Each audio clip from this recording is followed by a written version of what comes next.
Welcome. The moment we've all been waiting for is here at last. 6 heroes, caught in the wake of fate's hand, now converge on the most unlikely of places.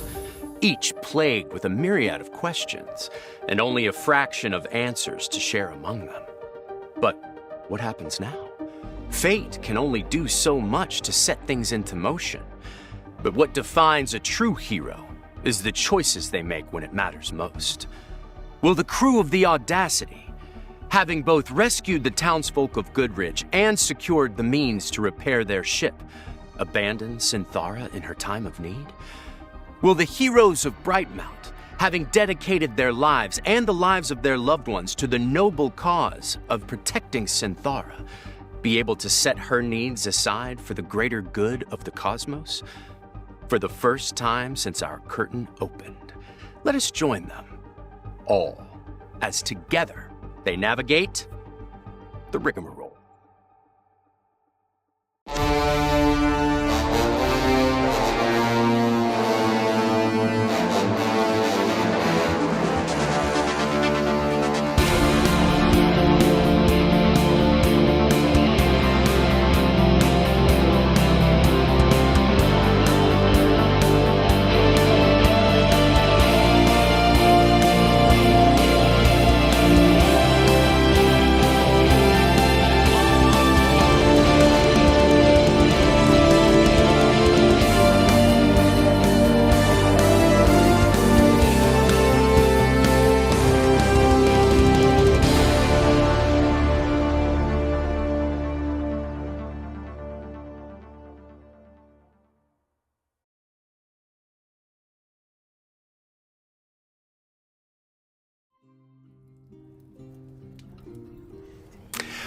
When last we left you at the Mouse and Kitten, it was a bit of a somber place.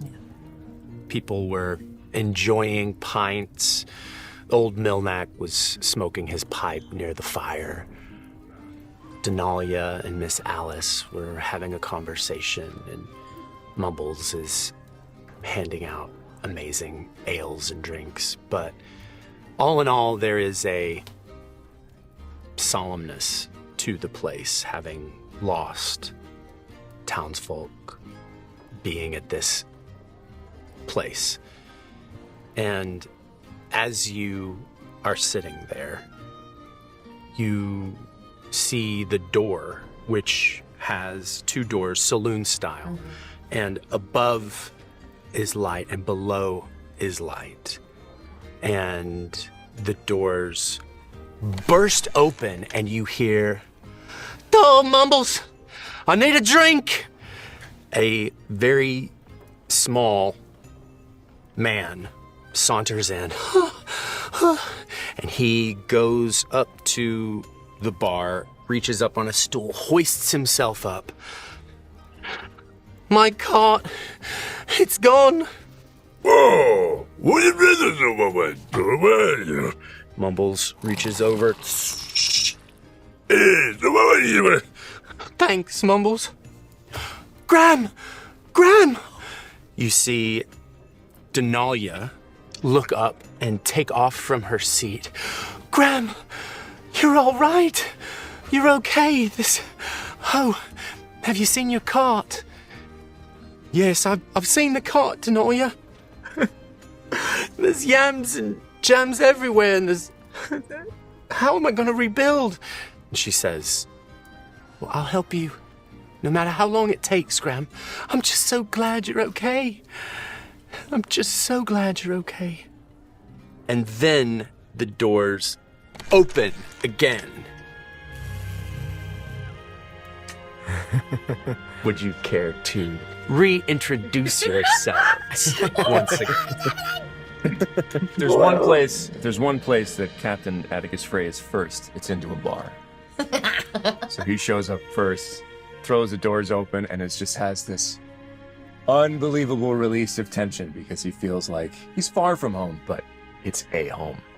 And so he kind of like takes it all in. One of his favorite things to do is just watch people at a bar. He just likes being in the mix. And walks in, kind of clocks the mood a little bit. but that doesn't faze him. He just kind of wanders in. He sees a couple people he recognizes. Milchick kind of takes out his pipe, waves it at Milchick a little bit, and beelines it to the bar. He doesn't wait for these jokers. What do you look like? Mumbles takes care of you. Good to see you. And just kind of does this little hunch over thing at the bar, looking straight into the beer, takes a moment, takes a sip, leans back, takes off his cool leather fedora. Oh, Puts there it we on. go. Puts it on a chair next to him. High on life. High on life.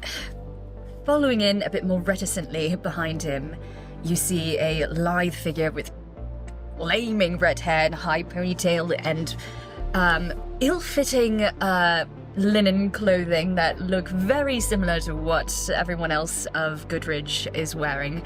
If there's one place Rho'Thera is not comfortable, it is in a bar. Pausing at the entrance, kind of casting a wary glance around. There's no danger, but she's always scanning for it. Does not follow Fray to the bar. Instead, goes to a little water pitcher closer to the tables and just pours herself and... Well... Following her is another man, clad in heavy armor with a poncho draped over him, although it's rather ragged. If anything, it's more like a blanket with a hole cut into it, as well as a straw-brimmed hat with some sort of veil over it. It looks like it may also have been fashioned rather quickly and semi-poorly. He comes clanking in, just completely head to toe encased in armor. Follows up with the princess. Wow, there's a lot of people in here. Probably going to have to talk to them. I don't want to. I'm gonna look for an open table with no one at it. All right, Fray is at the bar. The two of you are able to go and find a table to sit at. Milnack's got his pipe. Alice is alone now. Denalia's with Graham at the bar. And there are other townsfolk in the tavern. But at this point, you hear, We are back! Thanks to the defenders of Goodridge! and in comes who you know to be Tremel. Tremel is a blue-skinned Karis with a horn coming out of his snout. However, in this moment, he has a very broken yet set with sticks of wood and gauze and wrapping right arm and a sling. So he comes in and he's all happy. So he brings this kind of mirth into the room. Behind him, he's back! He's back, y'all! And right after Tremel is Mama, who is walking in with Papa, who has a cane, and he has a bandaged knee and is favoring his back. Mama, please. Yo, he's back! Drinks all round, on the Punleys, on us! And she's just looking around and comes in and is like, hey, look. And she's just kissing him. He's like, Mama, seriously, you're embarrassing me, honey. Oh, kiss him, girl. Get him, Mama. She goes in for another round, having heard that. And they go and they sit and Mumbles, Hey!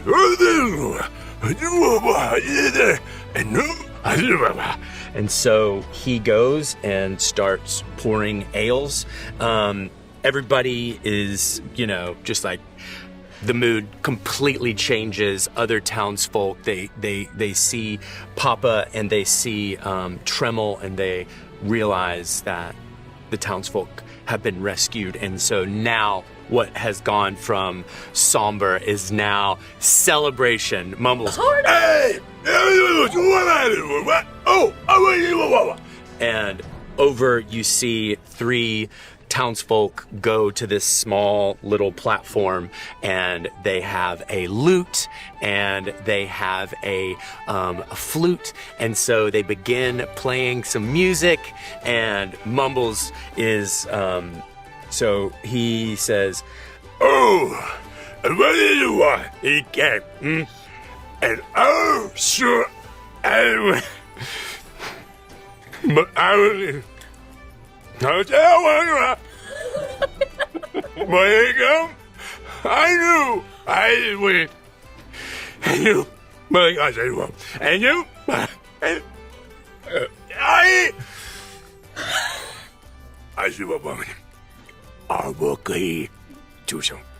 and he goes over, and everyone's mouth in the tavern as you look around is dropped open, including Milnak, who says, Well, I never thought I'd see the day. Mumbles is reaching up, and it says SJA. And Milnak goes, The special jasmine ale.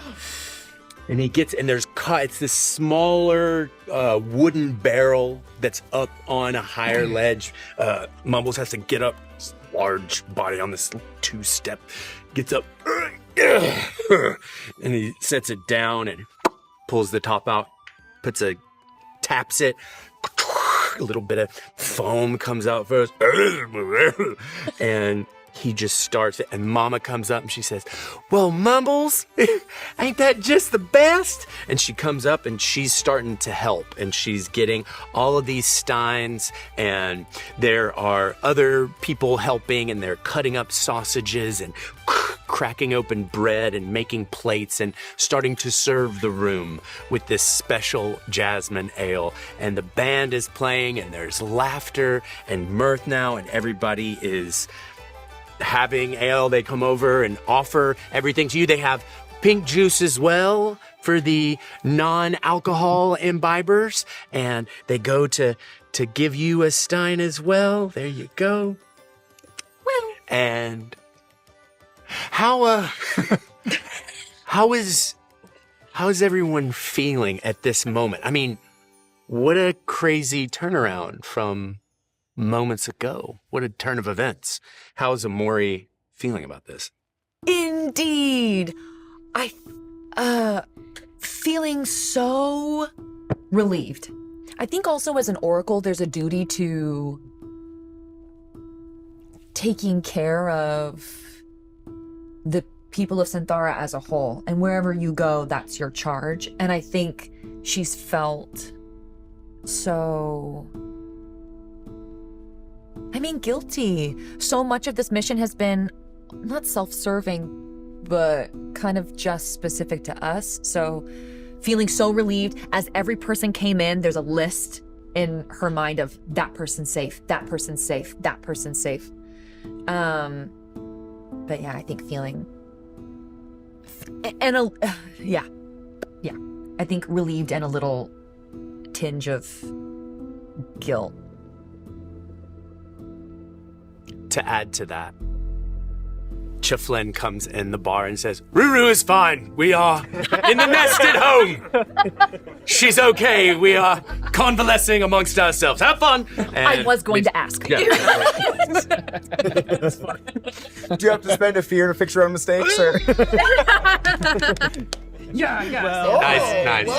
I'll keep it. I'm doing quite well. Yes. Since everyone merged, He's got some fear to burn. I'm feeling Lousy I'm with it. good with the currency. I did not expect that to work, but noted that it does. Yeah, feeling a little guilty, ultimately a sigh of relief, enjoying the celebration because it's been tense. Yeah, a lot of similar feelings of relief seeing all these people come back in. That's great and whatnot, but Cal was kind of on a low when we last left off, and I think is suddenly becoming aware just how many people are here. And while everybody else is in great spirits, I'm starting to feel kind of like the odd one out here. So celebrating, but trying to just stay a bit tucked away. Okay. Yeah. I was feeling the same way. Yeah, I definitely feel like we were feeling so low, and spoiler alert, when we processed the ship, it was so much to like take in, and like I like don't have words, so I feel like I'm very slow to get to the next mood. So I'm with you. I think, and especially as I notice the whiplash is crazy. the whiplash. That's what it is. And I think as I notice you still kind of sunken, I'm like happy, but it hasn't hit my face yet. I'm also gonna kind of sink away with Cal. And I am definitely noting tremor. I want to go talk to him. Yeah. I mean, you are looking into your beard. It's been a lot. I mean, you guys are haggard and beat. You've got, stuff going on with your 2 hit points mechanically of damage. Yeah. Damn. And yet, Defenders of Goodridge. I wasn't a huge fan of the title, but it was okay. Fray's not going to make too much of a big deal. First of all, that first beer is no longer there, and he's going for that SJA. Absolutely, like look at it. Perfect. Fray has a pipe. It's just one little anachronistic trait. And after he motioned to Milnick, he took out the billisqueed that Milnick gave him, packed it, and is very much like turned around at the bar, looking at everybody with a beer in one hand and a pipe in the other, just feeling very satisfied, letting that adrenaline bleed off. It's just his habit. He knows what adrenaline spikes feel like, and he knows how to let it come down and be in this moment, one moment at a time. And that's where he is. On the opposite end of that spectrum, Rho'Thera's honestly still white. I mean, there's a little glass of pink drink that's barely been touched in her hands. And honestly, it's just a bunch of nervous energy, like leg tapping, finger just like kind of tapping against the glass. Because Defenders of Goodridge, that's great and all, but our job kind of is to tell them that we're not done. They're celebrating, and it's great, and there's a victory, but it's far from over. And we're the bearers of bad news, or at least I think I need to be, to tell them that it's far from done. We're not even close. Danger is still out there, and we're woefully undefended here. And it's just like, thinking to see, just kind of scanning to see if there's a good time to stand up and be like, hey everybody, you might die. I catch your eye. One at a time. Okay.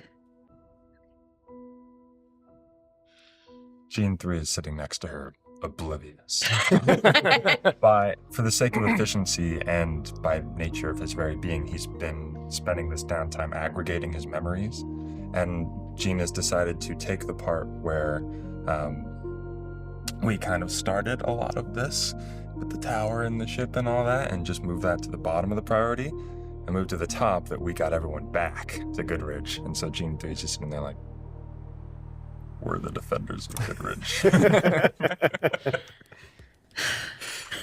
In this moment, at the bar, Graham is on his halfway through his second stein. And at this point, Miss Alice has come up as well, and he's sitting on his stool, and he's talking to Miss Alice and Denalia.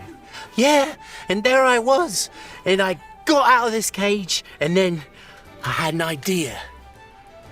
Yam, hammer, jammer. And I took a yam, and I dipped it in some jam and put some ham on it, and I threw it to these goblins, and they were ravenous, and they ate it. But I was the hero that day. And then I helped everyone to get the crates open and free everyone else. Mumbles. And he sits down another one, and Mumbles, and he he gives him his third, and Graham is delighted, but he's definitely spinning some yarns for the girls. Mumbles is pouring drinks around the tavern. Mama is handing out bread and sausage and meats and fruit plates to everyone. And at this point, when you take the brillisqueed out, old Milnack kind of saunters up to you and Welcome back, and thanks for what you've done for these people, Atticus. And he hands this new black pouch to you, and you already smell how fresh it is. I just harvested that last week. By harvest, I mean from the barn. It's been hanging in for 5 years. Well, this doesn't look like any billisweet I've ever seen. Oh, that's a special blend. An think you'll embarrassment enjoy it. of riches. And I seal the pouch away. Actually, I'm going to tap out the pipe. I'll lose the half billisweet, and I'll pack it with the new stuff. As you do, Papa Punley comes up and says, Well, hey there, Milknack. Captain, what you got there? I think I smell something new. I give him one of these. Just hand it over. He hands you his pipe. So I pack Papa's pipe. I light it and I'll even put it up to his mouth for the first puff, and then I'll hand it over to him. 3 old men at a bar smoking pipes. Yeah, you're all arms on the back like That is this, perfect. just in a perfect moment. You also see Trimmel is a large half giant has come in with a smaller sister, and some of you may know them to be Big Tom and Jane, but Trimmel is talking to Big Tom. This is very good work. I think if I am able to brace it with more steel, it will be good. But the wood is a good start. Yeah, that's what we were thinking. If we patch that hole, And they start to talk about the various things that have gone on in order to repair the town, and they're starting to talk about that. You also look over, and Constable Riley is there. He's come in with you all, and Pud is now at a table with Constable Riley, who is just kind of watching everything, and Pud is sitting in the chair next to him, unbeknownst to him, just lapping the ale out of Constable Riley, and every now and then Constable Riley will take a drink and set it back down and just enjoy what's going on. After some time, the Milknack and Papa finish their pipes and kind of saunter away from the bar to and just in conversation, and you're left alone at the bar, and Mama is coming over and refilling drinks, and you all have been, enjoying the charcuterie, for lack of a better word, but this is kind of what's going on around you. So how do you want to engage with this?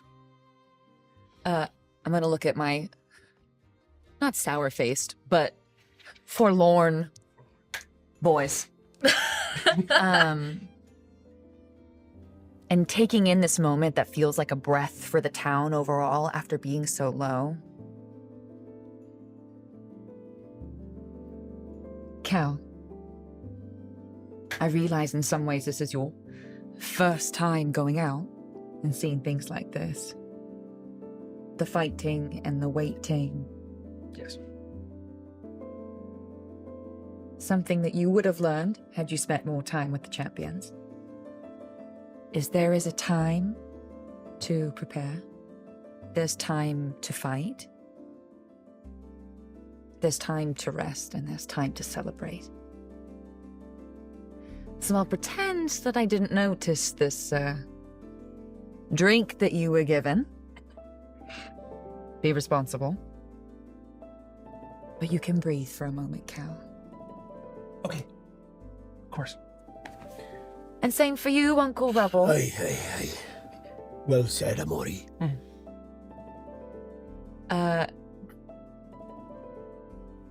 Do as I say, not as I do. She still feels very responsible for the things in the room. So scanning when Papa Punley came in with the and the limping and the, is he close to the bar right now? You say he's with Yes, he's with there's Melmac a and the table. Yeah, there's a table near to the bar that he and Melmac are sitting at, captain. Okay. having a discussion about, you don't know what. My plan is to head over to check in with his injuries, potentially. Okay. If you guys were going to do something, that's where I'm heading. Okay. Stay here. Okay. Maybe, I guess, get a drink, because I handed you mine. As we Amori starts to leave, I'll slip you his. Yeah, this is... Your mother's right. Celebrate. And then I'd like to head off to Tremel. Actually, Rubble, if you... Hey. A minute. I know she said to celebrate, but I don't feel safe here. You don't feel safe. We worked so hard to get this, and I'm kind of holding the book, of course, still keeping it close. But there's so many people, and if you were right and we've been putting them in danger, am I not just putting them in danger right now? Hey. Could be true, but we don't know yet. Right. This is the safest place right now. And the best thing we can do is make sure it remains that way. Okay. We'll talk about the book soon. Okay. Sometime tomorrow, then? Hey. All right. For now, another way that we can protect them is exactly what your mother said. Celebrate with them. Give them your energy and your cheer. Right. Okay. Hey. I'm going to let you go and take a sip of this jasmine ale, which I assume is really way too strong, which is... What, the jasmine ale? Oh my god. Just setting the bar high for your first drink. There. Yeah, seriously. Uh, Yes. Just... I'm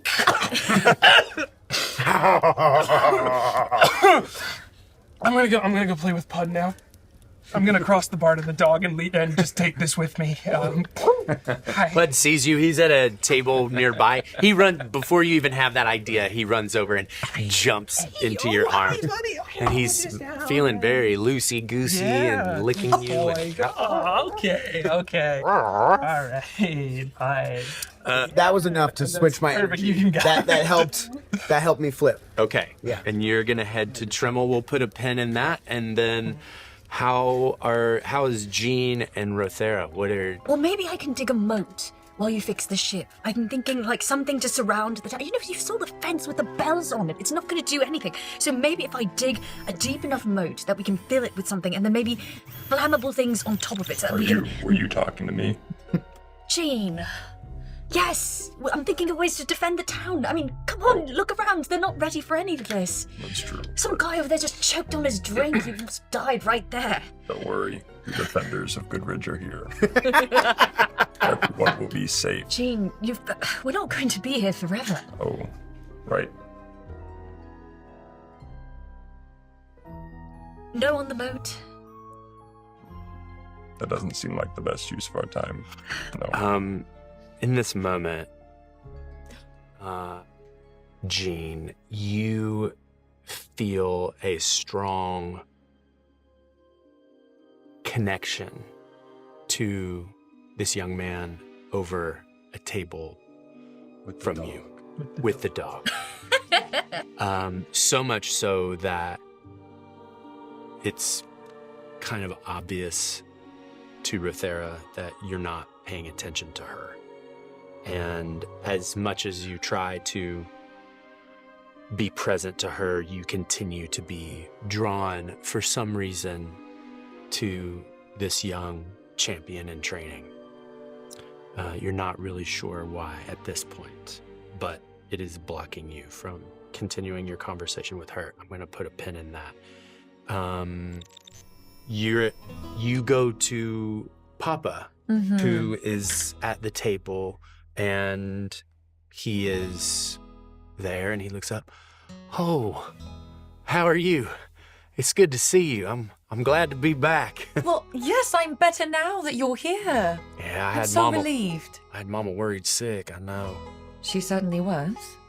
Quite a state. Yeah, And what about you? How do you feel? I feel 5 kinds of awful. I mean, this ale here. It's helping a little bit, but I hurt my knee. Some of those monster handled me a little bit.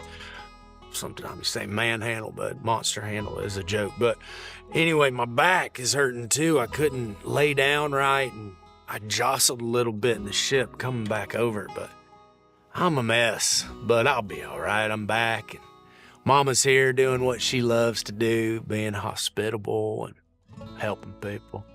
That moment, she looks over him, gives him a wink, and he waves at her, and he looks back at you, and... You know, they say if you're teasing, it means overall you'll be all right. But let me see if I can help with the scrapes, shall I?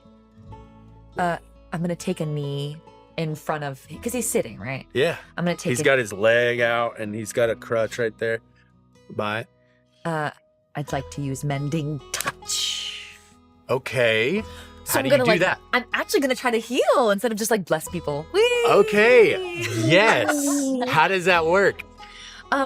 Thank you for asking. I'm going to... I'm going to... You don't touch his heel, do you? No, I Healing. don't Okay. touch his heel. Okay, sorry. That's the last one. Listen, you. That's the last one. Ooh, next one, lose a fear. Yeah. Okay. Right, guys? Right, guys? Every Lose a fun fear. I'm kidding. I spend a hope. Two Okay. hope. No, just one. I'm just going to use one. Okay. Because I could heal a hit point. Okay. How's he at? Where's he at? He 1 hit point. Yeah, he's down a hit point. He's not 1 hit point? He's stressed as well. No. He's only Okay. down He's one. losing. He's missing. He's one. been drinking. Okay. Well, So then his I'm- stress is he's You know stressed what? and he has 1 hit point gone. He had some armor, but he's Thank you. yeah. No, you're right. NPCs deserve healing too. Okay. I'm going to spend 2 hope to heal stress. Okay. Okay, great. So I'll You mean a stress or a hit point? let you pick. I can do either. Okay. I think I'll take the hit point. Okay, well then I'll give you I that mean, hit point. he will. So yeah, and also it's gonna be cool, right? So what do you do? Literally so cool. So similarly before, like with the blessing of it all, but much like the fruit at the very beginning, with the students, it's that same thing again, but instead of a fruit, it's his knee. So warming the hand on her over her heart, and with that glow of the light, to then hold it onto his knee. All right. That sort of electric but calm, like prickly but comforting feeling. All right. As you do that, other I lean forward people because I've been watching Papa. I'm very curious what color her cloak is. It's blue. It's blue. And I mean, you would know that because you can see it. So Well, I'm just I'm telling you. Roll. Yeah. So he's roll. Yeah. Roll Give me for an color insight. blindness. Yeah. Thank you. Instinct. I know. Instinct. Okay. So you do this. People in the tavern are kind of turned looking because you've taken this oracle of Brightmount, who everyone knows who you are and what you represent, has taken a knee. And in this kind of beautiful, humble way is you place your staff in your hand on his knee. What does it look like from your perspective? Do you have to say anything, or is it just No. okay? It's the way that we talked about before, right? Where the light sort of starts, it radiates in the chest and then makes its way down the arm and into the hand. While doing this, looking up at him, also softly saying, I have to tell you, you're helping me in some ways too right now. I felt so out of place while we've been here, not quite myself. This feels right to me. I spend most of my time with the oracles doing this. So thank you. He immediately is able to move. Whoa. Are you kidding me? Wow. Mama, Amori just healed my knee and my back don't feel too bad either. Wow. And he gets up and he just kind of moves around and he's like, Mama. And he like runs over to her, picks her up, like twirls her around. She's got a plate full of bread and stuff that goes everywhere. And she's like, Papa, why are you putting me down? What are you doing?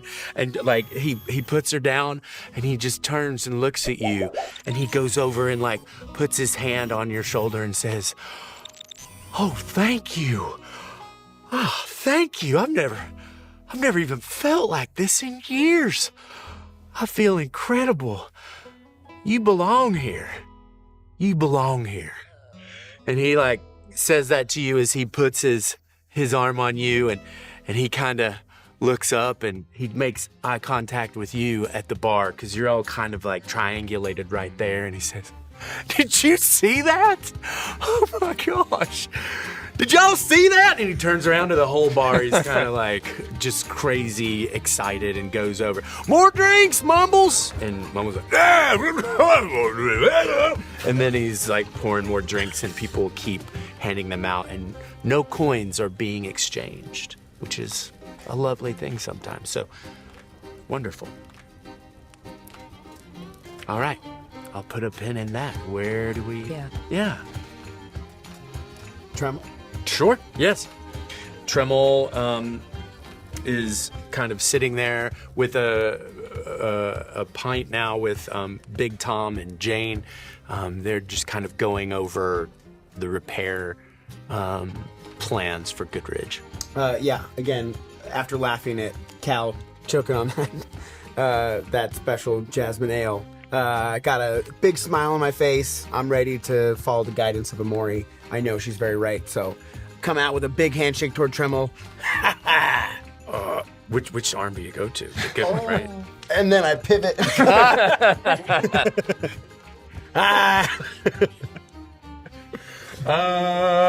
Give me a roll. Whoa. I want to roll. Just because you did that, I just want to see. Give me an instinct roll. Okay, +0. 10 with hope. Okay. No, with fear. Oh, man, 10 with fear. Okay, I'll take the fear. Oh. And it was a 10, so you meet her beat. So you were able, because I was going to have, you know what I mean? You go, You're just so full of joy, maybe you didn't see that he has a broken arm in that moment, but you do. And so, yeah, you're able to be like, oh, and he's like, hello, how are you? He's looking down at you. I'm well. Very happy to see that you're all right.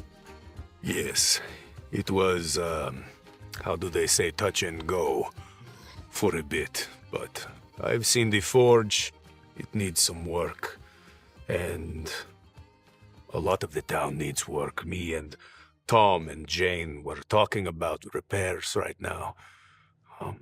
But it is good to see you. I am glad you are here. Truly, it's wonderful to see you safe. Thank you. It was harrowing experience, but I am glad Ruru is safe as well. I was just telling my charge that it's important to take this moment to relish in the joy. I'm quite happy you're all right, and happy everyone here is all right.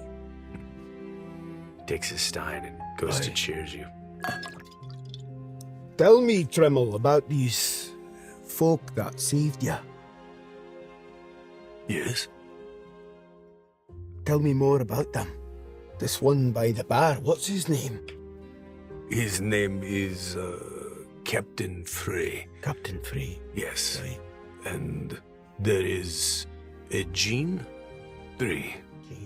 He has become a friend. Jean 3? What kind of a name is Jean 3?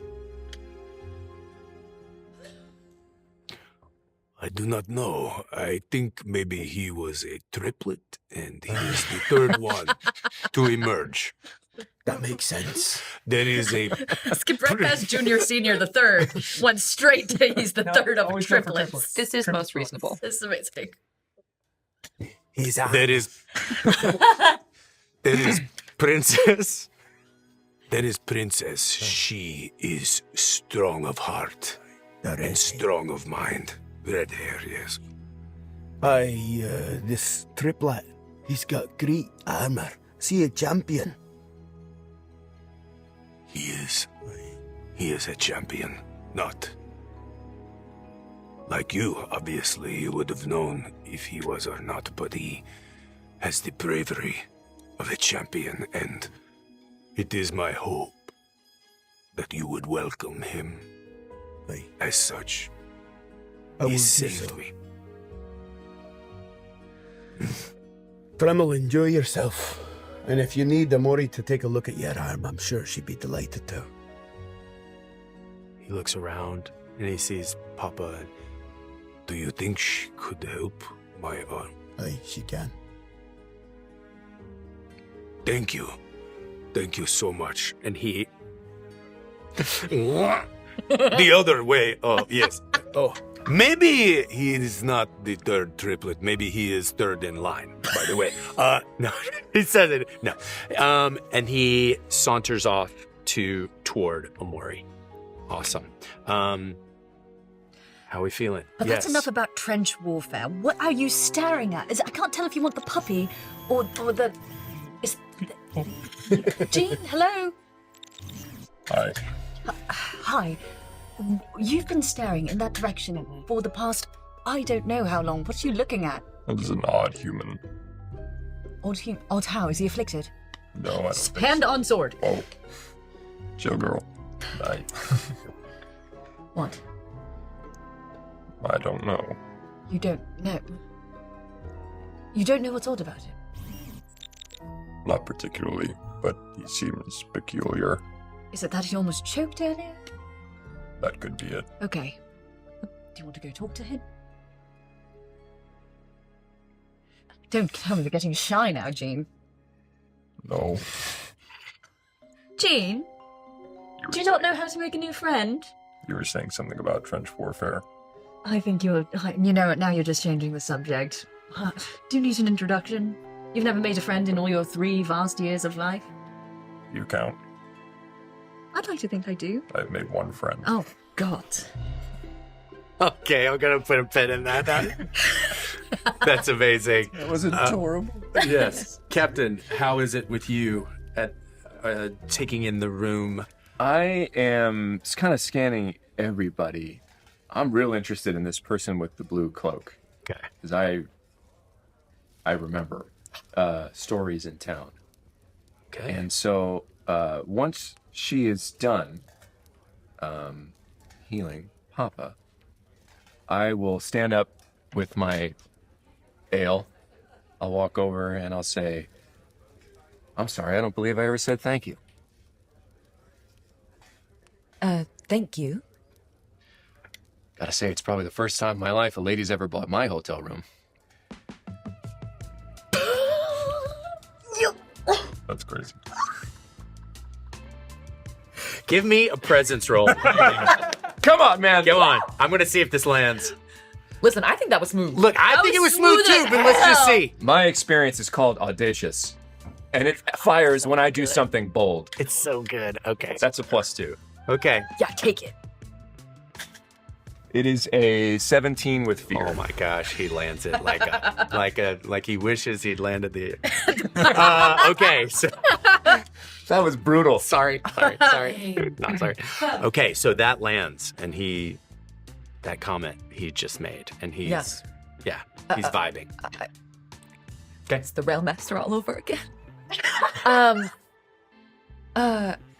I'll soften the fall, and I mean to say, I was told you paid for our rooms. Oh, I thought you had me mistaken for someone else for a moment there. Did you say with the Punleys? We did, I and it see. was all paid for. Is that something that you oracles, am I right, Yes. normally do? Well, everyone in town was so deeply accommodating, I didn't feel right leaving with nothing. They insisted on it being for free. So I still gave them something, and thinking that perhaps if they're this hospitable to everyone, they might not make very much money. So Well, I passed some along. we were in a bit of a tight spot ourselves when we came to town. I see. Atticus.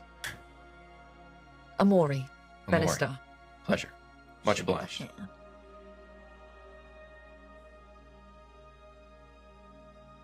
Was it you that helped the town when it was under attack?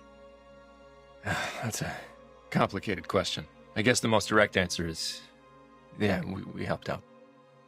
We had no choice. So you have combat training? I do. I see. Well, they were lucky for... They were certainly lucky for that. Lucky, sometimes unlucky, other times. I'm sure we'll get there. What brought you here? Brightmount business? Brightmount. Heard that before. I'm not familiar. You're not familiar with Brightmount? I'm very comfortable, laying it out. I shot laser pistols at, I'm okay here. No, we're not from around here. I see. From the west? Really, really far west. You could say that. The Everett Shores?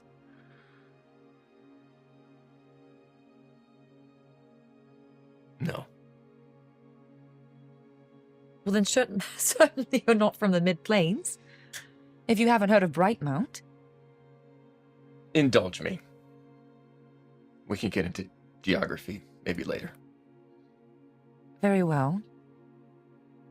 Well, regardless, stranger, the town was lucky to have you. I was feeling...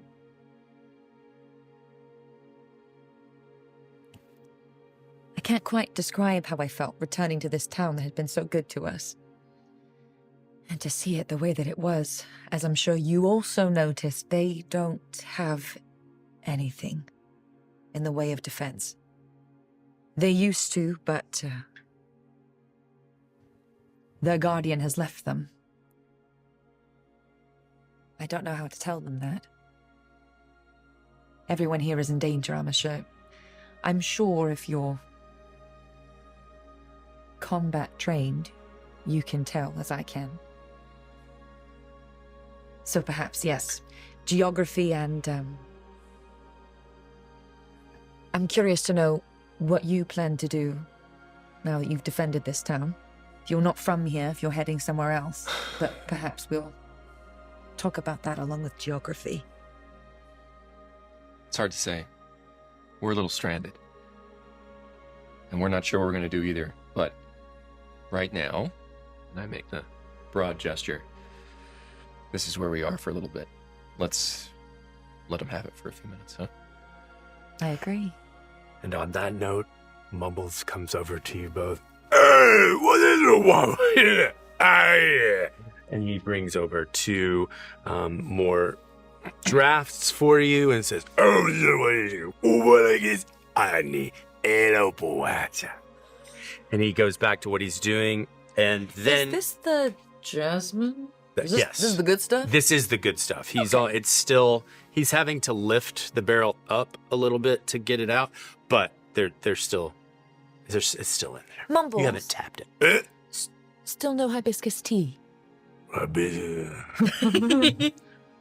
it's all right. It's all right.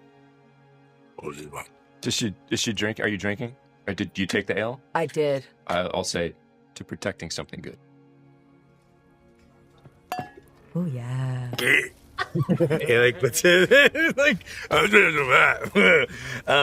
And at this moment, you look over and Papa is feeling very good and says, "Everybody, I am feeling so good, and I just want everybody to know that I'm so happy, and Mama's happy, and we're just so glad to be here and to be part of Goodridge. It just feels so good. And I just want everybody to know we're in such good hands with the defenders of Goodridge, Captain Fray, I think we need to hear from Captain Fray. Captain Fray, what? How are you, man? This is so good. And look at all these people. Please, you've helped us so much. Tell us. And he just kind of lets it fall a little bit, but drinks and then looks back at you. Woo, Captain Fray! Yeah. I'm gonna shoot him a look like, good luck. You hear it throughout. All eyes turn to you. Band stops playing. I would like to have eyes as well, but can I head back over to Cal? Yeah. Great. Yeah. How close? How close am I? Are there tables? Are our tables together? Close enough. I mean, it's, maybe 40 yards, the whole place. So, you're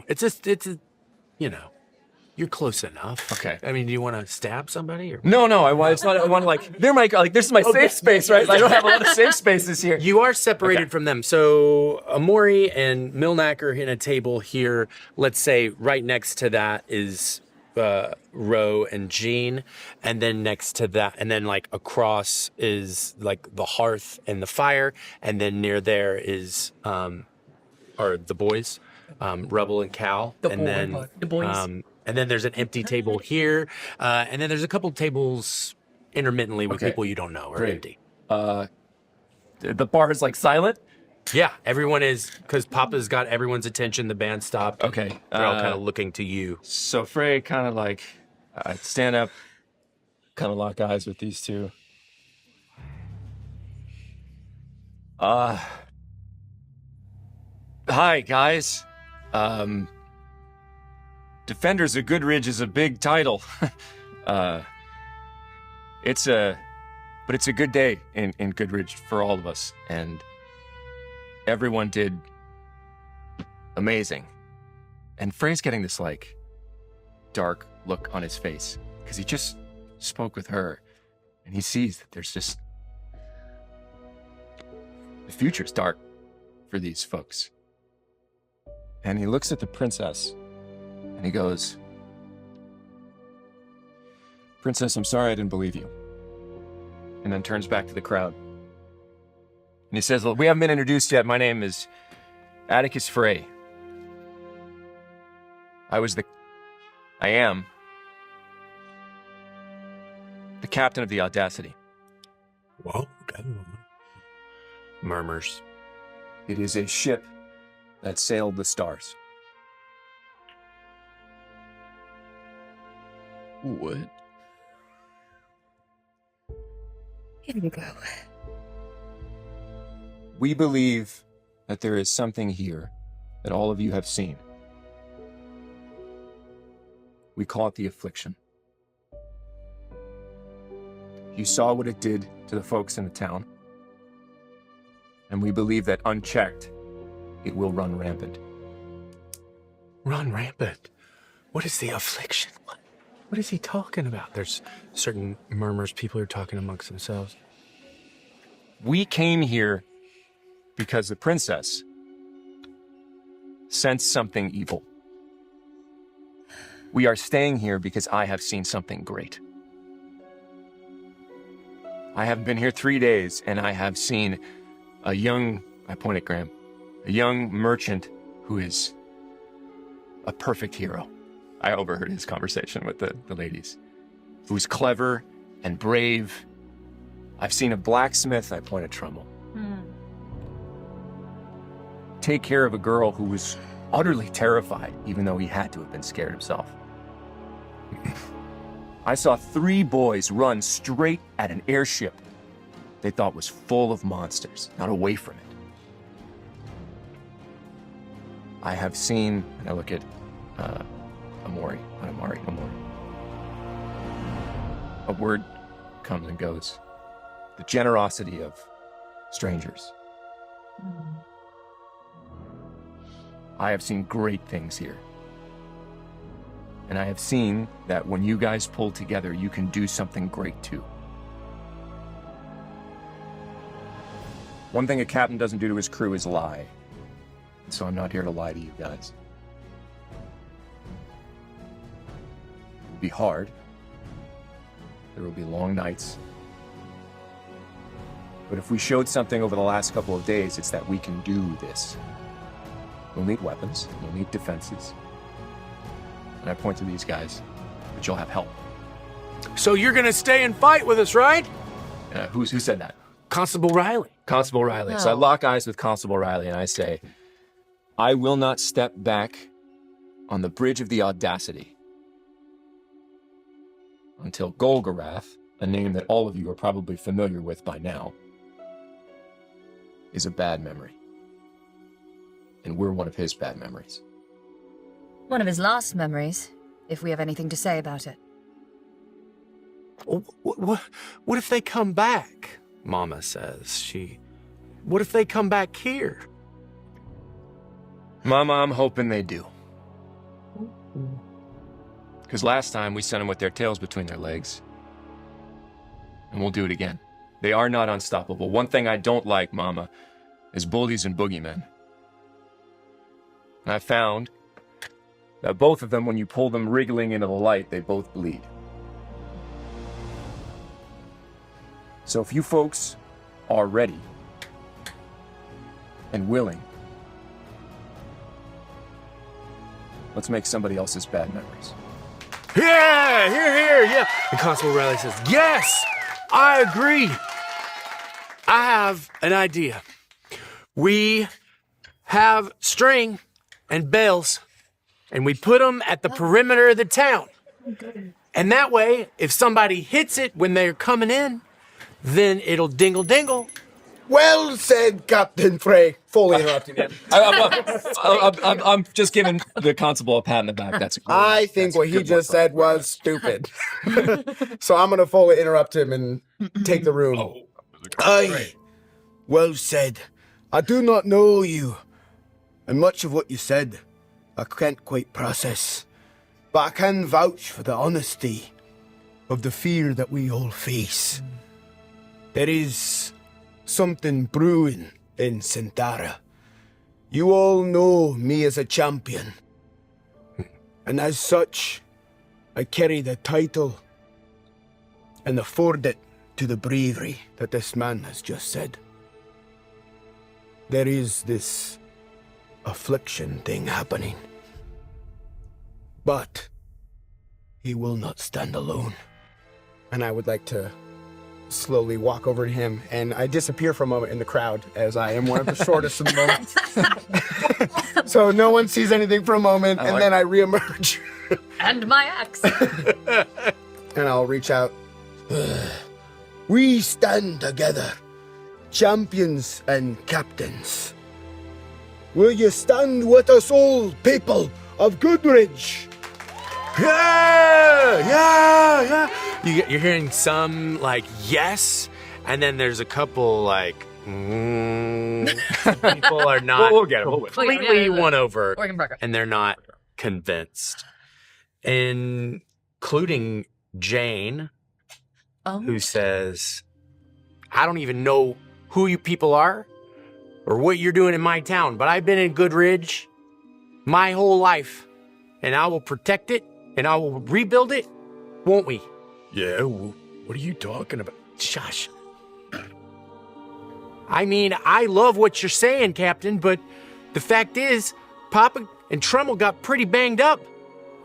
You didn't exactly hand it to them, and this town, what are we gonna do? We got no defenses, and for your bell idea there, Constable, he's kind of like realizing it was at this point, but he still has a little hope. You know, I mean, they have airships, platform thingies that come over the sky. Like, how do we defend against Excuse that? me, madam, do you plan to continue yelling about your problems or solving them? Excuse me, young? What did you just say? I'm not... I think we need to talk about the problems we have in order to solve them. You need a proper plan first, right? Indeed. Do you have one? Because that's what we came here to do. We're here to solve this problem. So you have a plan. All right. Gene, Let's get to it. why don't you show him what a proper plan looks like? I want lights. I want lights and bombastic. Okay. Activate projector. Throw off that poncho. Hologram. Activate. My gun out.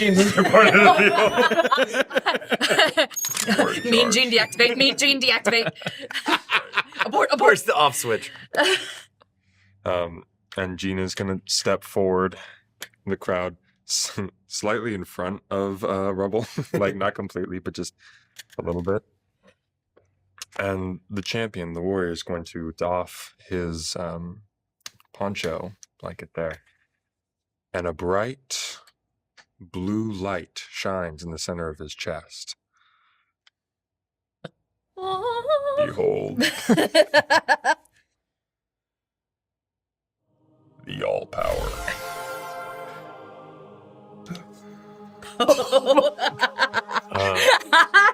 Fray points at him. Not our first time solving a problem. You are a wizard. Yep. I stand up. Zazama? No, Gene 3. He comes from a line of them. There are 3 wizards. Yeah. Was Azamar Gene 1 or Gene 2? Oh, no.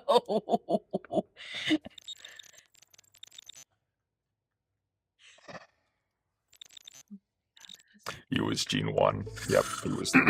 Gene, I look at Treble. I loved him so much. Gene, your throttle is always Gene. is always all the way forward. I should have known that. Oh, I should have known. you knew have you seen him?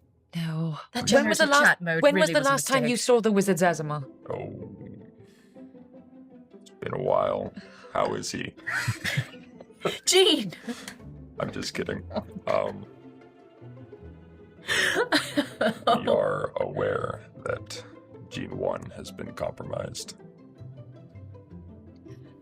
Wait a second. You're saying the wizard is dead? What? There wasn't a wizard. Yeah, there was. Don't you remember? This is getting out of hand. There's no one protecting us now? There's no one protecting us anymore. There was a wizard in the tower. My grandma told all of you. And now he was protecting us, and now he's not there anymore. Did the wizard in the tower get your people back? Oh, God. Okay, I think, before we start devolving into a lot of tragic comparisons, the wizard was never going to be able to protect you forever. I'm sorry that time has come sooner than it should have, but we need to fix it. All right. You all don't need a wizard. You have this. That's my point. Without Sazamar, everyone came back, didn't they? Without Sazamar, we can take down Golgarath. You'll have help. You'll need to learn how to defend yourselves and mount defenses of your own, but a work in progress is in progress towards completion. She feels Jane is heated, but she kind of understands that you're headed toward a plan, which is her kind of MO. She is a builder and a planner and a fixer of things, so she reticently kind of sits back down with Tom and kind of gives you a nod, and you get that her threat level has kind of gone down a little bit in terms of stirring people up to riot. No, I'm just kidding. To just like be kind of an antagonistic force to your plan. It was Jane. What was her name? Her name is That's Jane. crazy. I wrote Karen. Jane. Sorry. Throughout the universe, there is one. We have a word for those people back home. Karen. Okay.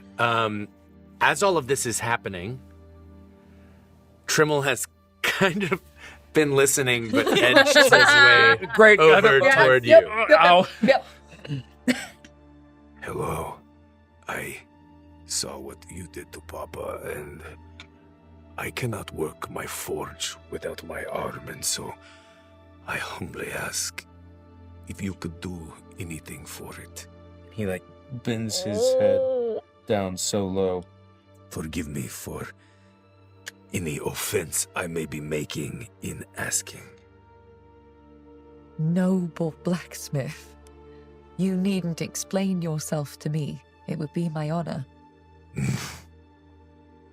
And I will spend 2 hope to mending touch him. Love it. For stress or hit point. I will let you pick. Hit point would be good. Hit point it will be. Yes.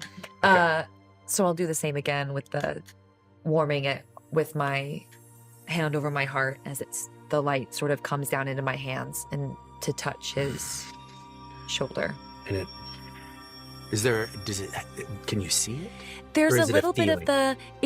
it's a warm glow with just like the little bit of those sort of turquoise little sparkles. But like we said before, it's not like a, you know what I mean?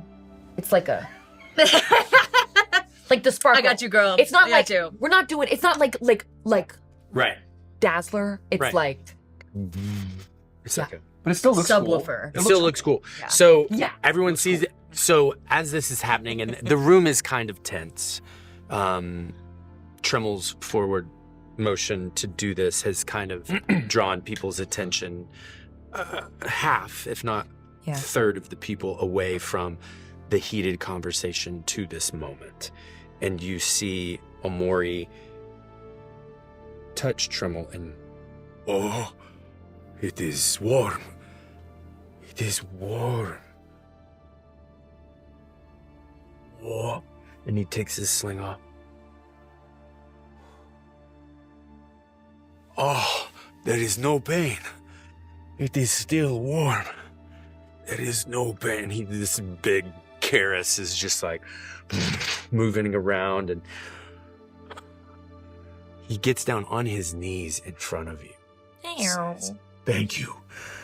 Thank you. And he gets back up and says, I can work again.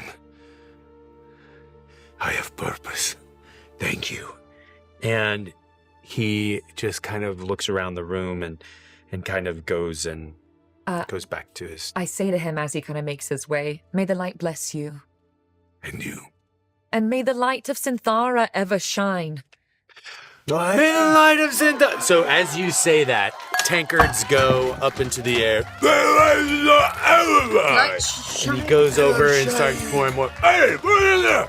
The band strikes back up, and there is mirth yet again, though some conversations have been had about the defense of the town. Milnak goes, throws another log onto the fire, and... I'm gonna head back over to the boys. Okay, fantastic. You do that, and everyone... Time passes in a very fun way. You have your thoughts, but for the most part, in this moment anyway, the defense of the town has not been forgotten, but has been replaced by the joy of having, reuniting, healing. The special jasmine ale has brought a really beautiful everything to the night. So it's very late into the wee hours, and Mumbles says, Well, you know, I don't know. Yeah. and he is kind of, and at this point, Mama and Papa have cleaned up. Most of the townsfolk are sauntering out. You all are left. Mama looks at you all and says, well, it's time to come home. At least home for now. Come on, y'all. And she comes out, and he's Papa says, Mama, I love you. She says, oh, I love you too, Papa. When was the last time you had special jasmine ale? It's been years, I know, but I feel so good. I just feel so good. I love you. And he just hugs her and gives her a kiss on the cheek. And they're just like the cutest little old couple ever. And they're just like kind of walking back to Punley Place. And he pops her on the bottom, and she wrestles him and tickles him. And he's like, oh, stop. And they come on in, and you guys follow into Punley Place. And as you get in there, you hear... Just kidding. She gasped. The gasped Israel. Okay. She says, Oh no! What's wrong? We only have 5 rooms. What are we gonna do, Papa? Well, Mama, I don't know. I've slept out here before. I can sleep out here Absolutely again. not. You will be resting in your bed, safe and sound, very comfortable to recover. I don't need to recover none unless you're talking about the hangover I might have in the morning. I feel great, and looks at you and gives you a little wink. And then Mama says, Papa, don't wink at the oracle. Don't wink at the oracle. Mama, come on now. I was just playing around. It's not like wink. Anyway. And they're kind of talking, and she says, well, I don't mind. You can see, and you see over on the couch, there's a pallet that has been made up that she has been sleeping in while she waits for Papa. And she says, and Papa says, I can stay up. I'll wait. I can sleep out here. And she goes, Papa, no. What if they come back? And she looks to you and she says, what if they come back? I can't lose him again. Mama, that's why we only need 5 rooms. I look at the group. We should set a watch. Hey. Agreed. Okay. Well, if y'all have it handled, then Mama kind of looks like happy about that. She said, come on, Papa. Let's go. Let's get to bed.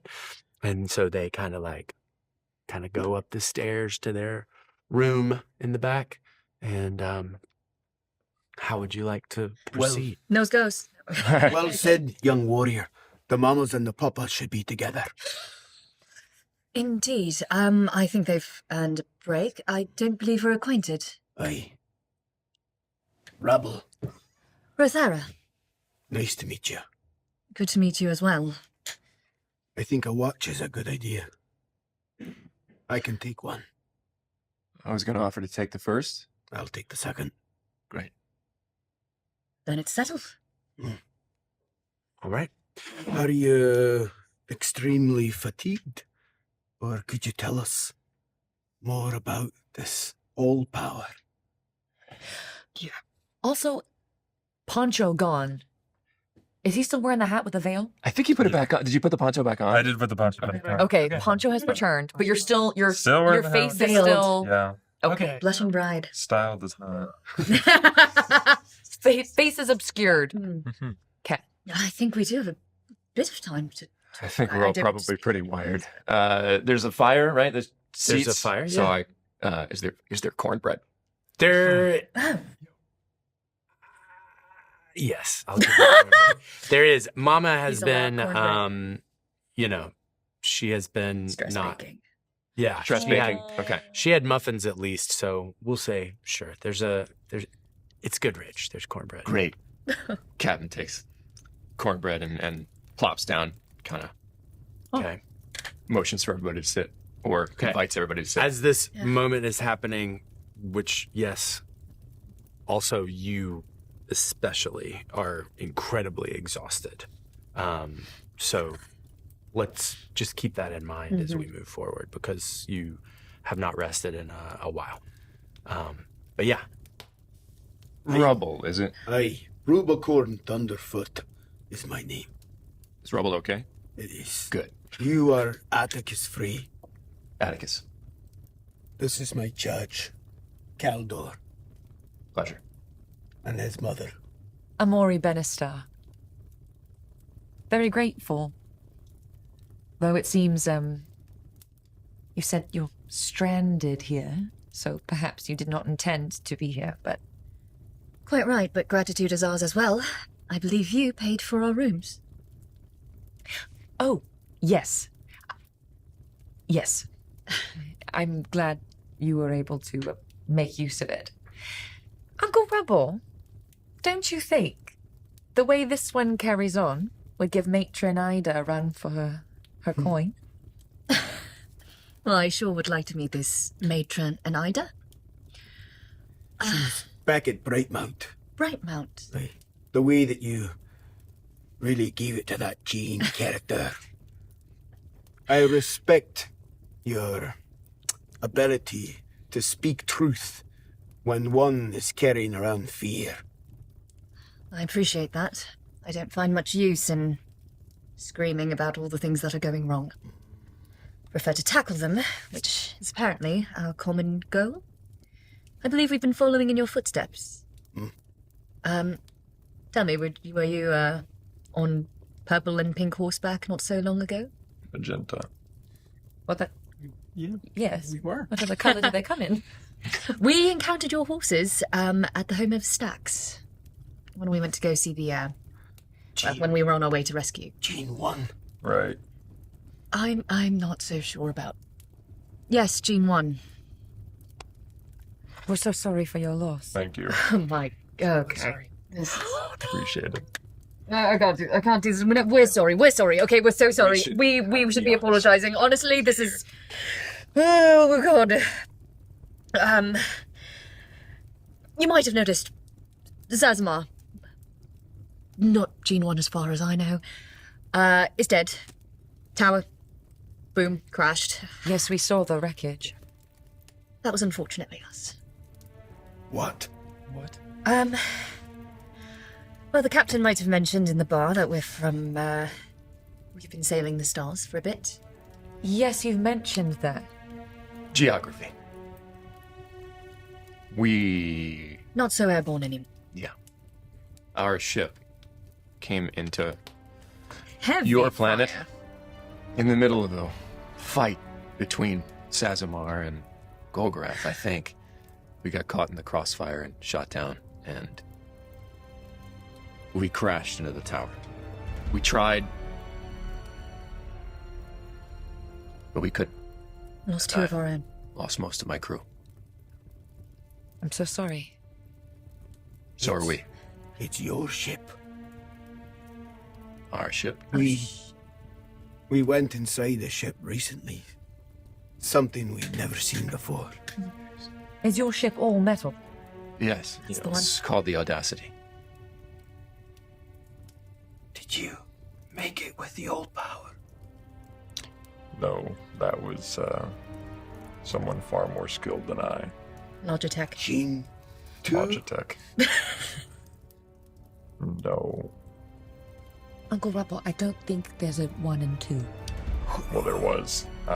That's besides the point. No, Sazmar is not Gene 1. However, I've found that it makes the people of Goodridge feel comfortable and safe when I tell them that I'm a wizard or a champion. Pen. Okay. Putting We'll a be up pen 3 in this hours, moment. We'll be up forever. Yes, we will saunter off to bed in a moment, but before we do, how is this feeling hearing sailing from the stars? Are you putting this together? What are you thinking? I'm still wondering if they're speaking in metaphor, but I also know that we saw the map of the stars and other orbs and things that we have In the never ship. seen at all. Right. Yes, in the ship. You wouldn't And we mind- haven't even had the chance really to talk about it. There's just been so much running from one place to the next in fear. So I think pinnacle, though, of curiosity is he said it's the all power. Yeah, so how do you feel about that? What a good question. I'm all in. We're doing top. I'm eating up everything they're saying. They were right about the affliction. He had a great speech. She carries herself so well. This is a wizard. These are all of the answers we've been looking for. Yeah. I love this talking head. So I'm believing everything they're saying, obviously including the Gene 3. Evidently that might not be true. I think Amori is wrong about that. So I think they have all the answers, and Yeah. I'm eating it up. So Rebel at this point has completely shifted from his questioning of the all power? Oh, I'm not saying it's good. I'm saying I'm just He's very... side-fighting now. They have Right. answers. You're I'm taking sympathetic. answers. Okay. Yes. Great. Okay. You said you could use the all power, and then you said you were that Zazamar was Gene 1. So for a while there, I was writing on like, okay, I have Zazamar's book. I need to take notes from you, but now I'm totally at a loss because you're saying that's not true, and I kind of been more on your side that that's not true. Poor So, sorry, seeing you reveal that, and it's matching exactly what I connected with in their ship. Yes. Terrifying amounts of I don't know. I feel like I don't know anything, and now I'm seeing this another wizard, And someone we'll say I can learn from. And we'll say on top of that, at the tavern, there wasn't really anything. But now in this moment, in this quiet moment, you do feel somewhat of a connection. Yeah. Just a very subtle connection there. It's the same feeling, that like pulse. Yeah. It's Bro. So, bros. You got the Oppo, bro? At this, Some call it power gems. Some call it bromance. so in this moment, I'm going to send everyone to bed or to... No, I'm beat. I've still Fray, got. yeah, Fray takes a look at Cal, who is... You drank, right? For the first time in your life. That's the other part. man. I haven't said a word because Right? So, like, he's hammered. so I'm like, I was like, I think that guy just said he had the all power plant, but I don't know what it's about at all. So I'm just gonna read about it later. Like, my eyes are sliding, and when I said, maybe this should wait. You think- probably notice I'm missing 2 hit points worth of damage, so it's like it's not great. Trying to hide it. I think it stands to reason. We have much to discuss, and perhaps we should leave it to the tomorrow's I have a morning. lot of questions. I know, Cal. I know. So I shoot you a look too before I okay, I'm gonna go. I'm gonna take my book. We have decisions to make. My guard was definitely down as I received that, so refocus. Wonderful. So everybody goes off to their rooms except for Fray, who stays. Yeah, and no good setting up a watch inside a lobby, so I'm actually going to step outside. Otherwise, this doesn't make any sense. Okay. So, Yeah. I'll grab a chair and a cornbread and through the front door, and I'll kind of like sit for a second. Eventually, I'll probably patrol the town a little bit and get a sense of what's where. All right. As you do that, everyone is able to find rest very easily. Very, very easily. Easily powered down.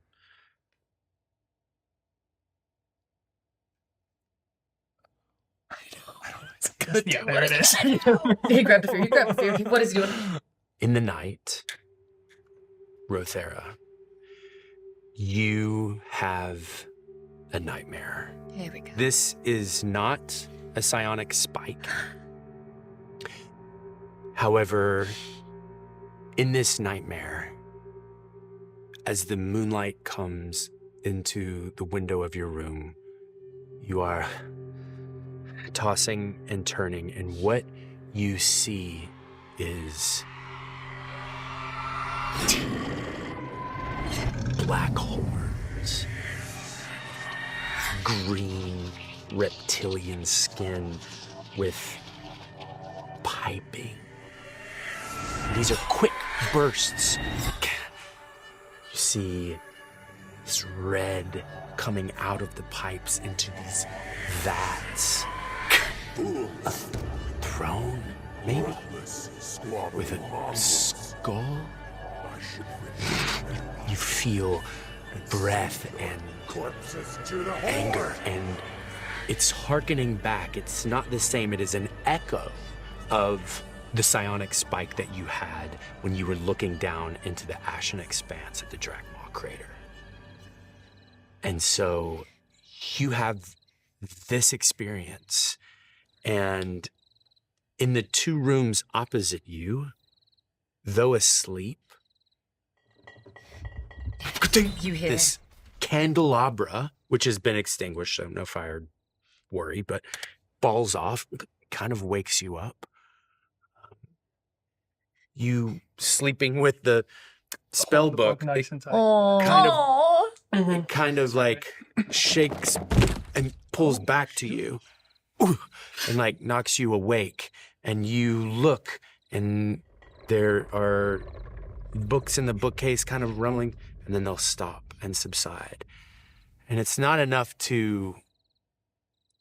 It's very quick. It's almost like, did that really happen?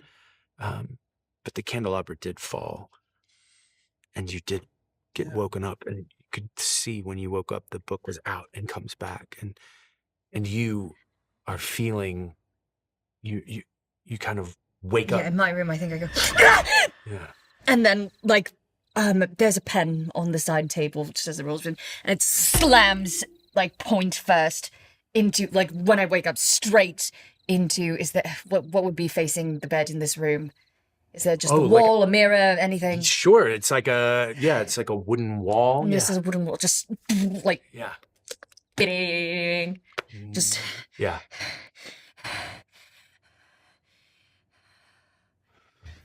Okay, and we will unpack this moment a little more when we come back from our break. No. I'm imagining it, the point of it right in your forehead, because that's where the teeth are. Oh, yeah. Yeah. Yeah, when you like teeth, and I was like, I see them. I was like, when you wake up, you see a mirror. see and a it teeth went into your own head. There's actually a portrait of Matt on the wall, and it's sort of right into his face.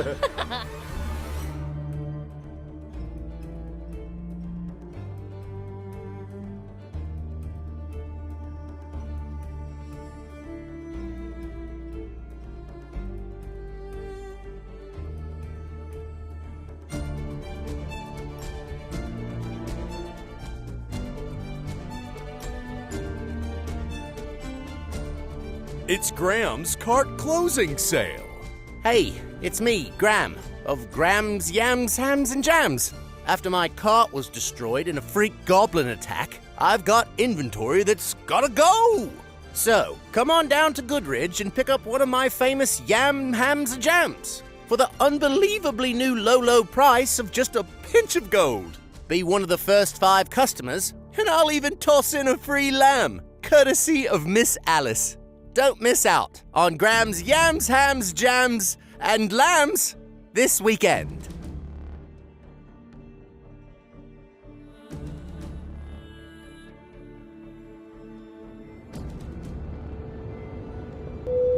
Good morning, everybody. This is your captain speaking. Welcome to the Audacity. We're hoping for a smooth flight this morning, but we don't always get what we hope for. We may have rolled some fear, and there's some chop up ahead, so you're going to want to take that seatbelt over your right shoulder, like and subscribe, and hold on to your butts. Hey there, Rigamarollers. GM Matt here. Now, I have to give some love to Side Quest Concepts for custom making our show's GM screen. Now, I've always seen fancy wood screens with all the cool magnets and slots to place markers in, and working with John to make our dream GM screen come true was, it was a dream come true. He's not only an incredible woodworker, but he's also a massive tabletop fan. So it's like working with someone who actually gets what it is you need at the table.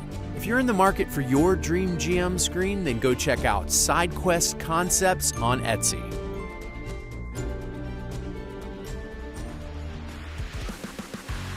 For those who love to rock and rigamaroll, we are happy to announce that we've partnered with Heavies. They make top-of-the-line headsets and earbuds designed for heavy metal and gaming.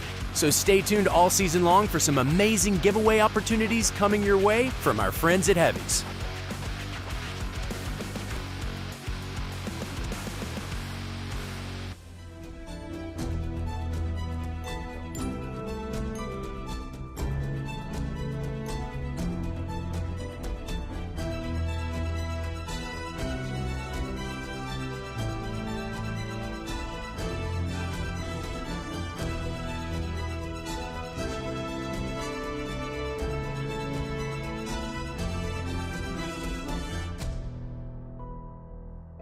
Welcome back. When we last left, you had a vivid nightmare and woke up, and your psionic reflections of that were in other rooms, and it sent this writing utensil into the wood wall beyond you. It takes me a minute to calm my breathing as I'm looking around, and there's nothing here, but I almost don't believe it. I'm blinking fast. There's the vivid imprint, that photo negative when a bright light shines, but it's just those white fangs. I'm just seeing as I blink. And it takes a second for them to fade from my vision. I get out of bed and I go yank the pen out of the wall. So much that walk away. Shit. Is there a paper on the desk? Like a notepad? Yes, or there's anything? his only place up at the top. Oh, it's so cute. They must stamp that themselves. I'm going to try and distract myself and see if I start to feel sleepy again. I'm just going to try and, like, draw out what I saw. I'm not an artist by any means, so it's probably going to turn out rubbish, but I can't think of anything else to do right now. Okay. As you do that, I'm gonna pause that and just take care of a mechanic.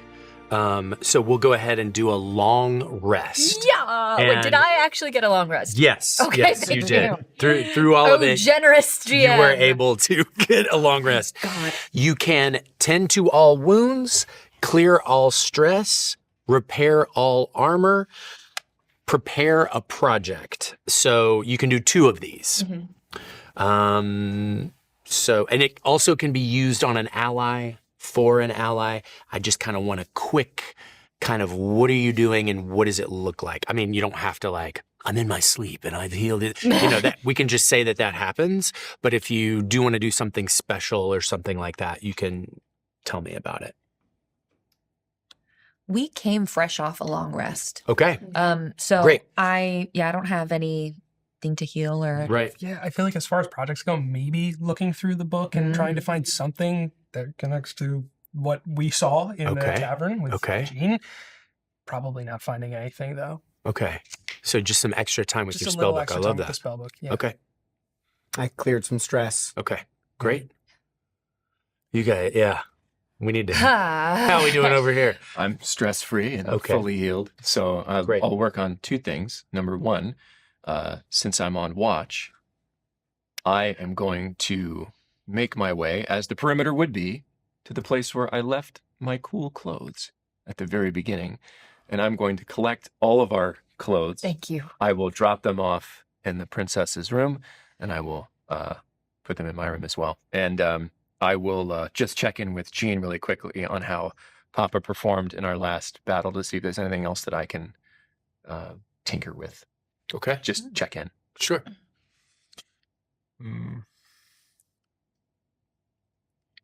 To be honest, Papa, and holding the rifle, performed quite well. As did Yuji. Thank you. Okay. And Jean, how do you spend this long rest? My armor, health, and stress are all good, but I could work on a project. I would like to make pants. Okay. Out of what? That's a question. Okay, I'll give you that. Let's say that the room that you are in, Right. there are different piles of burlap, maybe some different sacks of flour that's already been used, and so you're not in a utility closet, but you're in a room. But let's say that there are certain things, and with your abilities, you are able to definitely seamster some rudimentary pants. Yeah, I don't have... Have you just been Donald Ducking it? Yes. Don't you need a shirt to be Donald Ducking it? Or Yeah, There's a There's poncho. Oh, I see. But the poncho goes all the way down. No. Oh, it's a short poncho. Oh, I never It's knew. a ponchito. Like, Okay. Wow. it's like a modesty poncho, but it's not much. Yeah. Small Legs poncho. are out. The legs are out. Yeah, It's legs, kind of like a drug rug. legs for Yeah. days. Yeah. I don't know what that is. I don't have a needle and thread finger, but I do have a nail gun finger for engineering. So I'm gonna take one of the burlap sacks, 1 or 2, and I guess I could put it over my waist, and then I can nail gun seams Okay. and make burlap nail pants. Give me. Chainmail. Now when you walk, you sound like a rattlesnake because it's clanging against your leg. I'm going to go with give me an action roll knowledge, and I just want to see how well you do here. Me too. That is a 2 + 7, 10. with fear. Okay, I'll take the fear. I had it at a difficulty 10, so meet or beat. So you're able to do it. It looks a little weird. And I'm going to take all the fear, because the way the fear mechanic would work right now, we have, brought these together. Since you have come together, I have brought your stress together. Oh. But now during a long rest, I would take as many fear as I have players and roll a d4. I only have 3 fear left, so we have to max at 12. Lucky you. So I'm just going to take all the fear and not roll or do all that. Is that like a rules limit, or just because we don't have tokens? No, 12 is a limit that. Mechanical Daggerheart rules limit. Cool. We did it, you guys. We did it. Max fear. Max fear. That's what they called me in high school. Yeah. Max fear. Max fear. My name is Max Fear. Max fear. Max power. Max okay. You have pants on. Yes. Okay. You have, you're preparing your thing. How are you?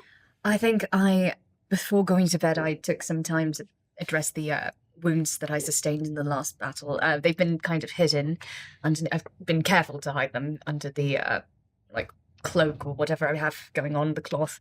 But it's not great. I've had 2 hit points off, and so I'll take care to bandage them and heal those up. Okay. While I rest. And for my other thing, as I think I'm sketching and trying to do my best, it's probably not coming out very well. It's have you ever tried to draw a dream? It doesn't turn out well, and I think I just rip it and I crumple it, and I'm going to spend my other thing to work on trying to draw up a defense schematic crudely for the town of Goodridge, just drawing a rough circle, a perimeter, trying to make notes of where geographically it could be a good idea to set up some checkpoints or some sort of watch, maybe a trench, maybe a moat, I don't know. But just trying to figure out any way, just puzzling out what would be a good way to maximize the town's chance of survival. I love that. Yes, we'll find a way to implement that for sure. So I'm working on it. Thank you. Well done. Okay. In these moments, it is right before dawn, and everyone else is still in that limbo between sleep and awake in the next hour or so, and you, unable to finish your rest, what would you like to do? I think I make peace with the fact that I'm not getting back to sleep. Captain Fray stopped by earlier to drop off the clothes that he retrieved, which is great, but that also means it's already well into the second watch, which no point in trying to sleep now. I'm actually going to change back into my original clothing now that everyone knows we're not from here. There's no point in disguising anymore. I'm going to try and just give these back to the people we took them from. I'm going to fold them up as neatly as I can, try to dust them out. And I'm going to go downstairs. Maybe I can find a bite to eat. I need to start my forms anyway. It's probably best to go somewhere there's a bit more room. As you come down the stairs... I fall and die. Not you. You are on watch now. Yes. Since you split the night, and let's say you are cleaning Maggie. Okay. So she's out, and you're sharpening and cleaning, and so Here we go. you are... So she comes up and sees this. Yes. She comes down. You're able to... Let's say you're able to get it back, but there's a moment where... Am I seeing something Do you want to explain? Because, yeah. Yeah, I mean, we can, yeah. Okay. So I would notice, hey, this is probably a sight. And for you, you're seeing... Yeah, what am I seeing? Yeah, great question. I am essentially like a ghostly version of myself. Normally I have 3 braids in my beard. And those are gone. Okay. It is just an explosion of almost, it becomes like a tentacle, like its own life form, but very ghostly and white. My eyes are completely white. And you're not white before. No. I was on a normal dwarf-looking brown hair, and now I'm very you look ghostly. like the ghost of Christmas. Yes, that's great. Yeah. Oy. Sorry about that. And I'll put Maggie on my back, and as I do, it all just dissipates, and I come back to what you would normally see as rubble, and then you see me quickly grab some of the bracers that I have to secure my beard, and I very quickly start to braid them. What's Maggie? Maggie is the great question. Maggie is the name of my axe. Okay. So as I not a put my person. axe, All right. yes. Oh, sorry. Rubble. Was it rubble? Aye, it's rubble. Am I seeing things, or did you? No. Funny story. One time, me and Rendor, you know Rendor, I don't know Rendor. You don't know who Rendor is? Who's Rendor? One story at a time. Okay. Me and my best friend, we came upon a dead behemoth, and inside the head of the behemoth, there was this axe. And all my eyes lit up. I'd never seen an axe so big. And so I rushed toward it. And I was running toward it. Rendor said, "No, wait, don't slow down." And I didn't. And I grabbed the axe and pulled it from the head. And the moment I grabbed it, something came over me. And I turned the way you saw. And ever since then, I've felt this connection to Maggie. That's her name. My axe. The sort of white that you see. Yes, it's a very impressive axe. You're not at all concerned that it turned you white? I think it's funny. I mean, is that the only thing it does? If that's the only thing, it doesn't seem like the word. I'm it's sort fascinated that it's even possible. Normally cosmetic. Yes, it's sort of a cosmetic curse in that way, but I think the real properties of the curse lie in my attachment to her. I do not enjoy being patted, and any time we have been, a strange need to be together comes over me. I see. You're quite attached to Maggie? I love her. Oh dear. Well, I'm... far be it from me to tell you how to treat your weapons. I have quite an attachment to mine as well, though not quite of the nature of yours, I would assume. Rho'Thera, right? That's right. Tell me of your blade. You carry it well, I might add. I appreciate that. I actually unsheath my, that's called the Gentarian Psionic Blade. Oh, yeah. And actually... The tones on that were got auto-tuned there for a second. Love the jingle. Yeah. It's strange because at first you don't see the blade. It's kind of dark in here. It looks like I'm just holding the handle of a sword, even though you heard it unsheath from my back. And as I kind of turn it, parts of the edges, the very edges of it catch the light in sort of like a magenta purple shimmer. It's hard to tell how long it is. And as I focus on it, it starts to kind of shimmer a bit more. There's like a bit of a vibration of a rattle in your jaw. And you can see it actually, and it goes out far longer than you expect, or you would have expected to gather from the sheath on my back, as I focus on it. As my eyes kind of defocus, it kind of shrinks back into that benign, almost invisible sort of material. That is a fine blade. Is it cursed as well? Not that I know of, unless you count the curse of grave responsibility. It is a curse, but also a blessing. Indeed. Bestowed upon me by my family. Aye, that's very tender. Indeed. You carry yourself well. Well, I was trained to. Royalty doesn't do very well without presence. Royalty? Where? Yes, I'm a princess of the Gentarian Empire. Crown princess. Oh, at your service. What's a Gentar? Where I'm from. Not the other two, but I come from the Gentarian Empire. That's the star. Another planet called Gentera. Aye. That's a lot for I assume you've never done interplanetary travel. No, Synthara's only. Struggling to put it all together, if I'm being honest. Quite all right. But yes, I'm a long way from home. Okay. Are you? No. This is my home. Goodridge. Not Goodridge exactly, but the mid-plains is where Goodridge is located. I see. And Brightmount is sort of a capital in a way of the mid-plains. Ah, that's right. Right. Your companion mentioned Brightmount earlier. What was her name? Amori. Amori. Yes. That's right. Which, speaking of Rendor, if you were from here, and now that you say it, you not knowing his name... Wait a minute.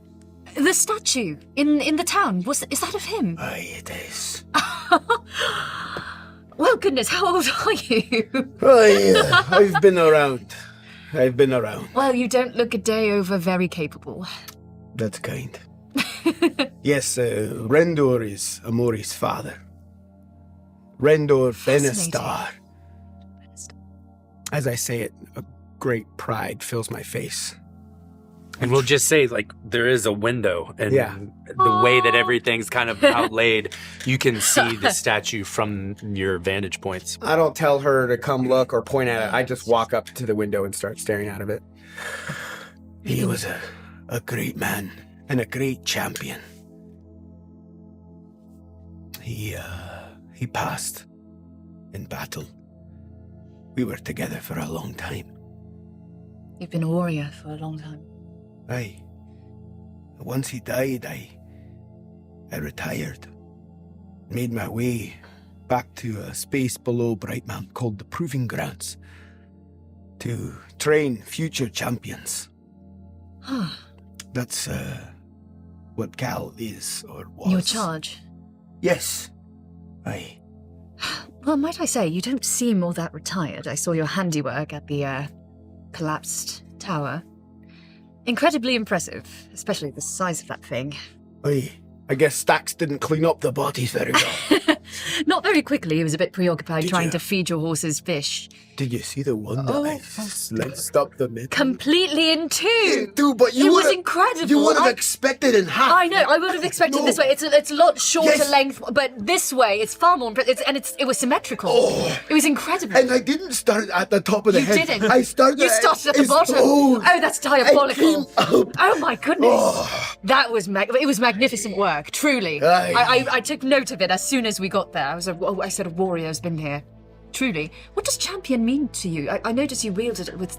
There's a bit of reverence when you say it. Aye, yes, and Is it a title of renown here? Aye, very much so. To be a champion, you are a protector of all of Synthara. Huh. I guess for you it would be the captain? I suppose so. He's seen quite a lot of battle in his day.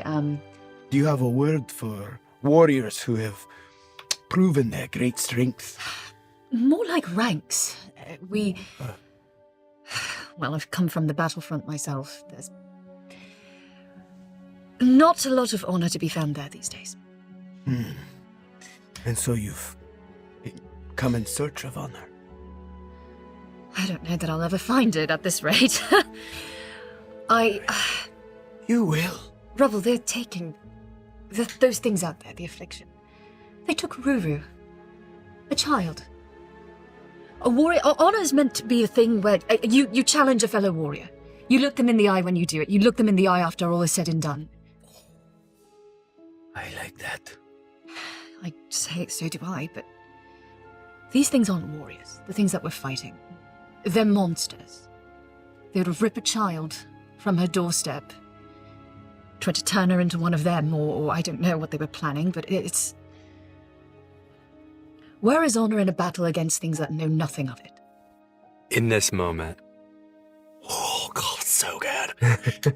In this moment, I'm just going to interject, so I'm going to take that to interject, but it's not a bad interjection because Mama and Papa come down and kind of, Sorry good to wake morning. you. Were we speaking too loudly? No, it's fine. They're coming down. I just needed to go ahead and get breakfast started. I don't want to bother you. Do you need Good help with morning. anything? Oh, no. You go about your morning. Do what you normally do. I'm just going to go to the kitchen. She Thank goes you, into the kitchen and Papa's coming down. Oh, that was a night, wasn't it? Thank you for keeping watch. Aye. It really did something for Mama's anxiety. She's just worried now a lot. I hope that goes away. She's always been kind of a carefree spirit most of our days. I'm still pretty carefree. I can hear you, you know. And he's like, I know. And they just like kind of like walk into the kitchen. And as they go in, she's, I think you should make some more of that mutton pie, Miss Alice. We got some.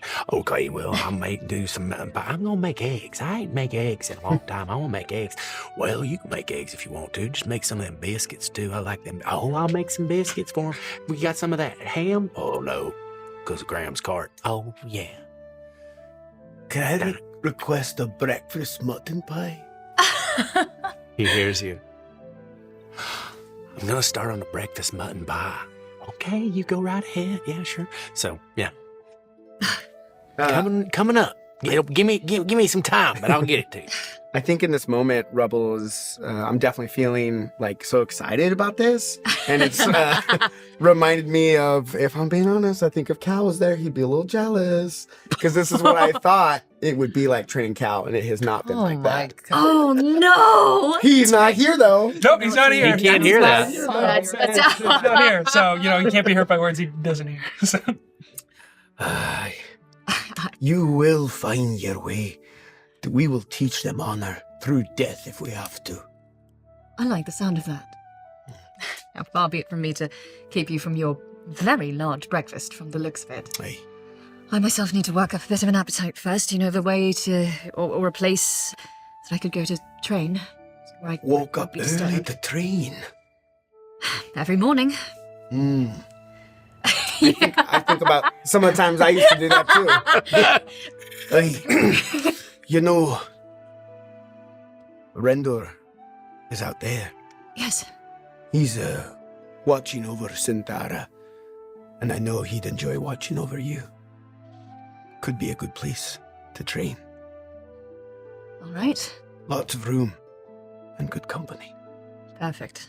I'll take you up on that. Well, see you in a bit. Enjoy.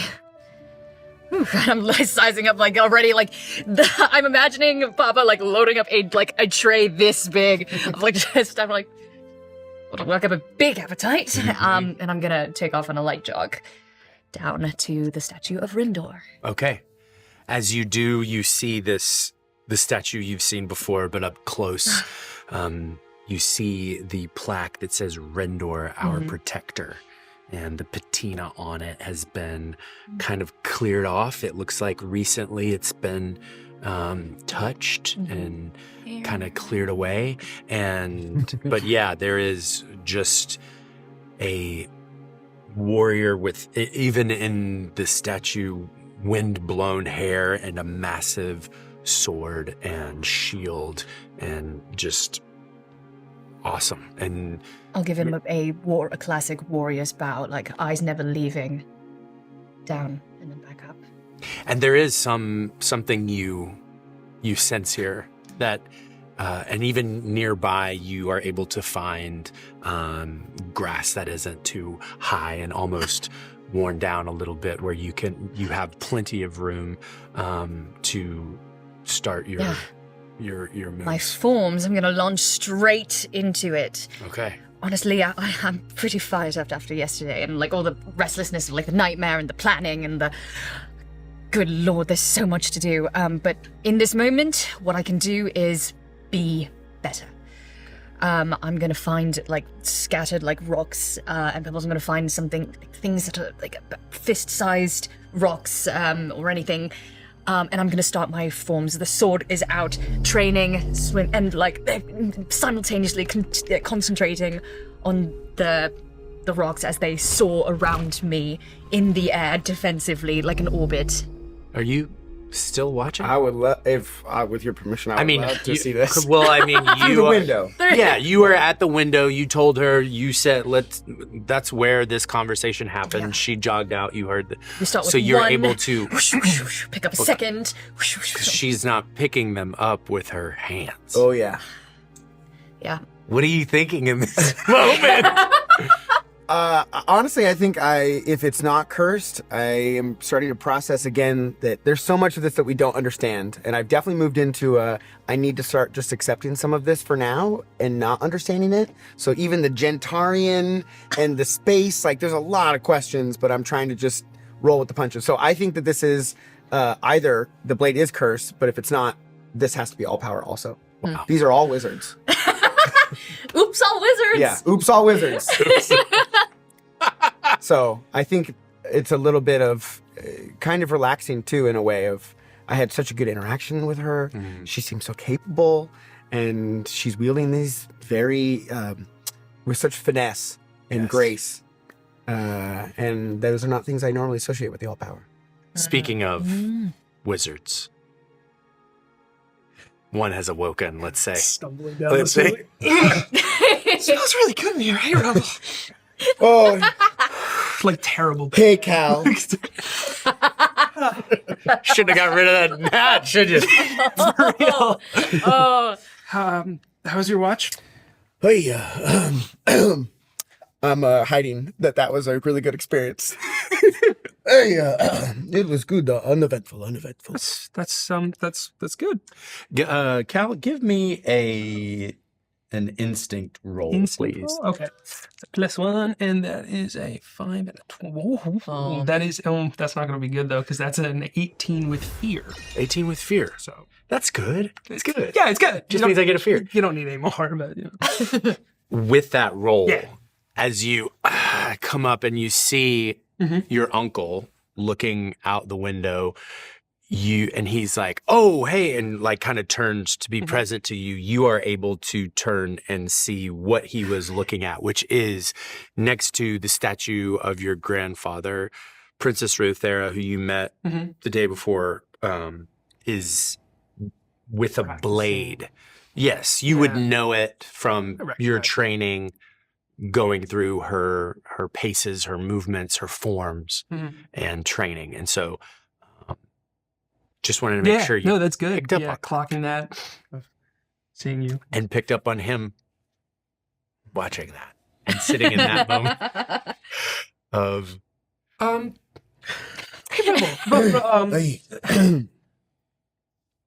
I think after the last fight, maybe I should be practicing more, practicing with my sword. Oh, so I think I'm gonna. You don't normally wake up early to practice. Well, I felt inspired last night. There was a lot of great speeches, and if we're gonna defend this town, we need to be at our best, right?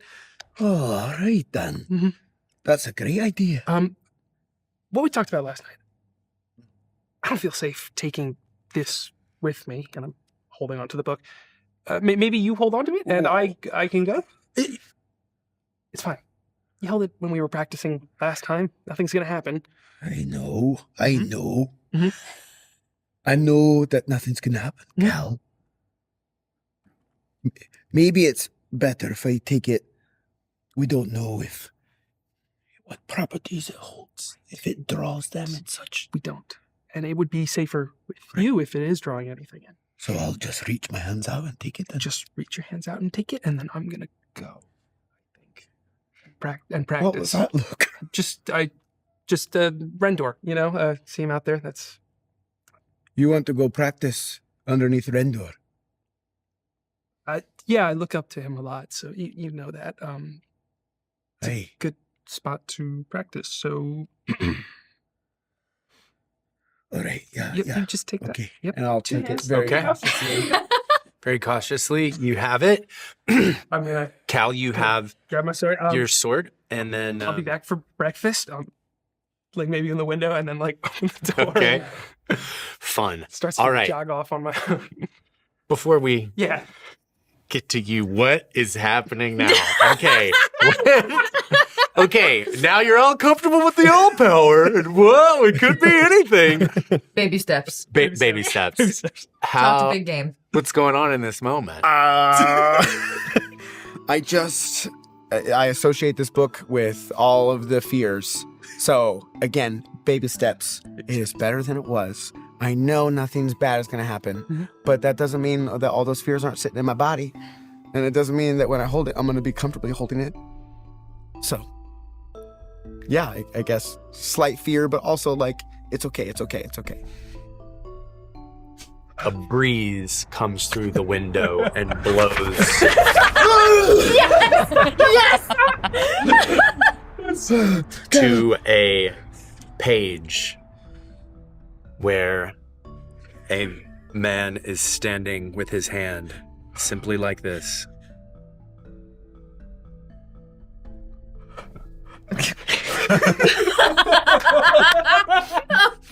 Do I? You do not. Another wind comes in and blows the fire a little bit, and you think you might have. It was the wind. No one's around. No one's around. That was they're in the kitchen cooking. No one's in. I'll close it. Thank you for that. That was enjoyable. Okay, so we're gonna leave you there with the book. Maybe. Thank you. See how you want to do it, and we will come outside now with the teenagers, if you will, the adolescents, Yes. and So you come out, Rho'Thera. You are going through your forms, and the sun has just come up. It's just after dawn. People are starting to mill and seethe about the town, but she is going through her practices. Mm-hmm. Mm-hmm. And as you see that, you kind of approach, maybe stand in front of the statue a little closer. Yes. You do notice, I want to clock this before please. I pass the spotlight, but there are rocks that are levitating, and she is using that to train. I'll be quiet. I kind of see that they're orbiting around me, and I'm like slashing between them as if they are a guard. And then there's one point where I think I don't see you, but until I turn around and I fling the rocks and they like whoosh like right by. Oh gosh, sorry, I didn't see you there. Are you startled? You. Sorry about that. No problem. You're not hurt, are you? No, not at all. No, no. All right. How are you doing that? Oh, this. It's genetic. Oh, okay. Yes. Genetic. So it's not psionic. Okay. Yes. So I thought maybe it was like a Are you all power thing, like your wizard friend. That's all Jean's steal. Got it. But you, your name was Cal, is that right? I heard from your uncle, or great uncle, great uncle. My uncle Rubble. Okay, your uncle Rubble. Caldor. Caldor. Caldor Benastar. Caldor Benastar. It's actually that's my and that's my grandfather. Well, wonderful. Yeah. Are you like heir to this town? No. I'm joking. Rubble was not Rubble. Sorry, Rendor. Rendor is a champion. What was a champion? Probably the greatest champion to ever live. He saved this city, this town. Saved a lot of towns. And we'll do it again. Yeah. So, are you a wizard as well? When we went to go visit Stax, he mentioned a wizard apprentice come by. It didn't seem like... Rubble doesn't seem the sort. And no, he's not. He's definitely not the sort. Is it you? Is it Amori? Is that your mother? That is my mother. I am. Yes. Fascinating. Sorry, just not used to being so open about it. We've been. Is it a thing of secrecy? I'm sorry. Yes. Yeah, it's kind of a Is it secret. frowned upon to be a wizard? Absolutely. Your friend announcing the all power like that in public last Have we night, made enemies? No, probably not here, but it is very, very frowned upon. You don't get a lot of wizards, and I hadn't met any good ones until recently. Good ones? Well, I'm very confused because it sounded like the wizard Sazamar was the one protecting the town. Why would wizards be bad or frowned upon? in the past, there were other wizards who took power similar to Zazamar's and... Similar to Jean's. And they used it for a lot of bad. And, don't want to be like that, so... Yeah, it's frowned upon. That's kind of part of a responsibility of champions and training to... Champions in training? Yes. Is that why you're here, to train? Yes and no. We left Brightmount. That's my home. We left there to actually try to find Zazamar, since maybe he could help teach me about the All-Power, but that went nowhere, so... Sorry about that. It's okay. Yeah, but we got a spell book, so I'm trying to learn from that, but I don't... What? It's a whole thing, whole complicated. Oh, okay. Yeah. Spell book. Is that what you were holding earlier? Yes. Yeah. That is. But I trying not to use that. I actually came to get some training in with the sword, so it's all you. Oh, is that how? I'm like immediately noticed the grip, like It's like terrible. yeah. Like. Oh, okay. You know. Actually, show me what you've got then. What's your regimen? I believe you got a rather close-up look at mine. Okay. Apologies. Yeah.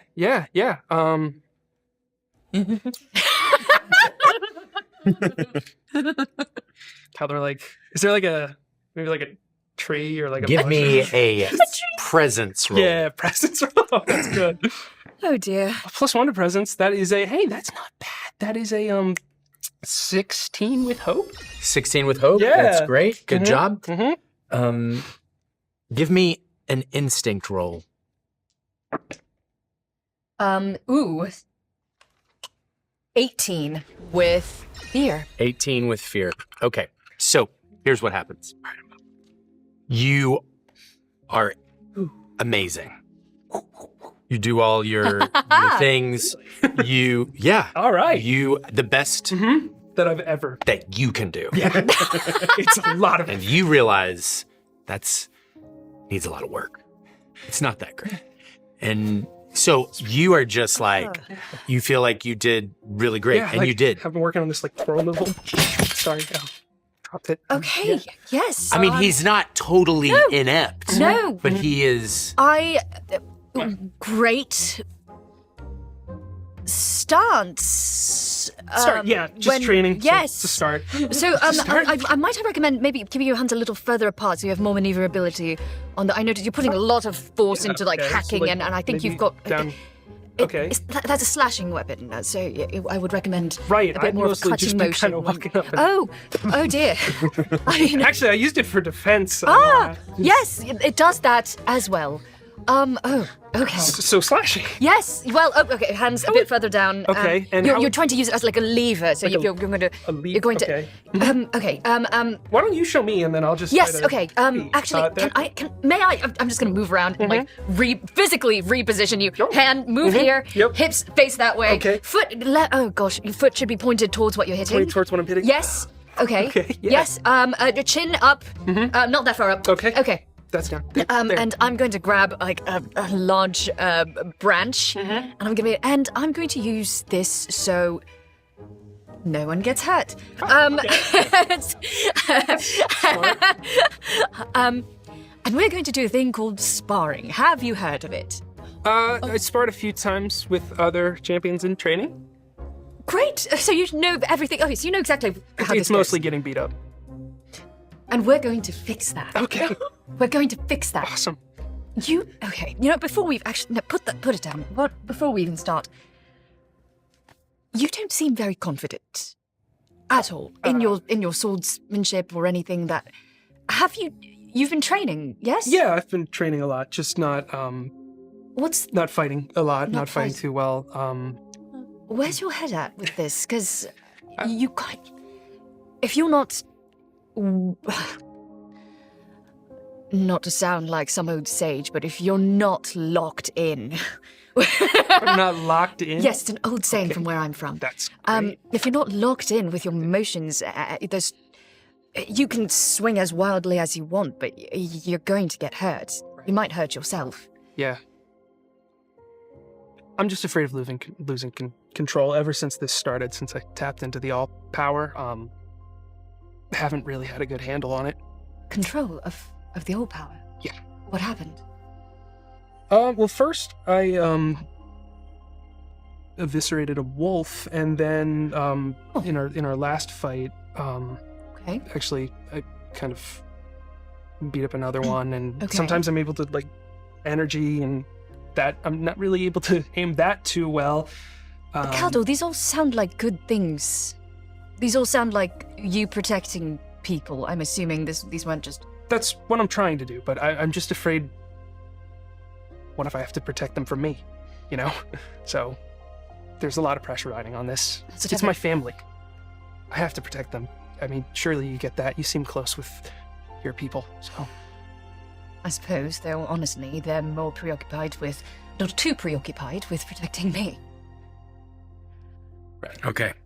I'm going to put a pin in this. I love it so much. I'm going to put a pin, and we're going to go back.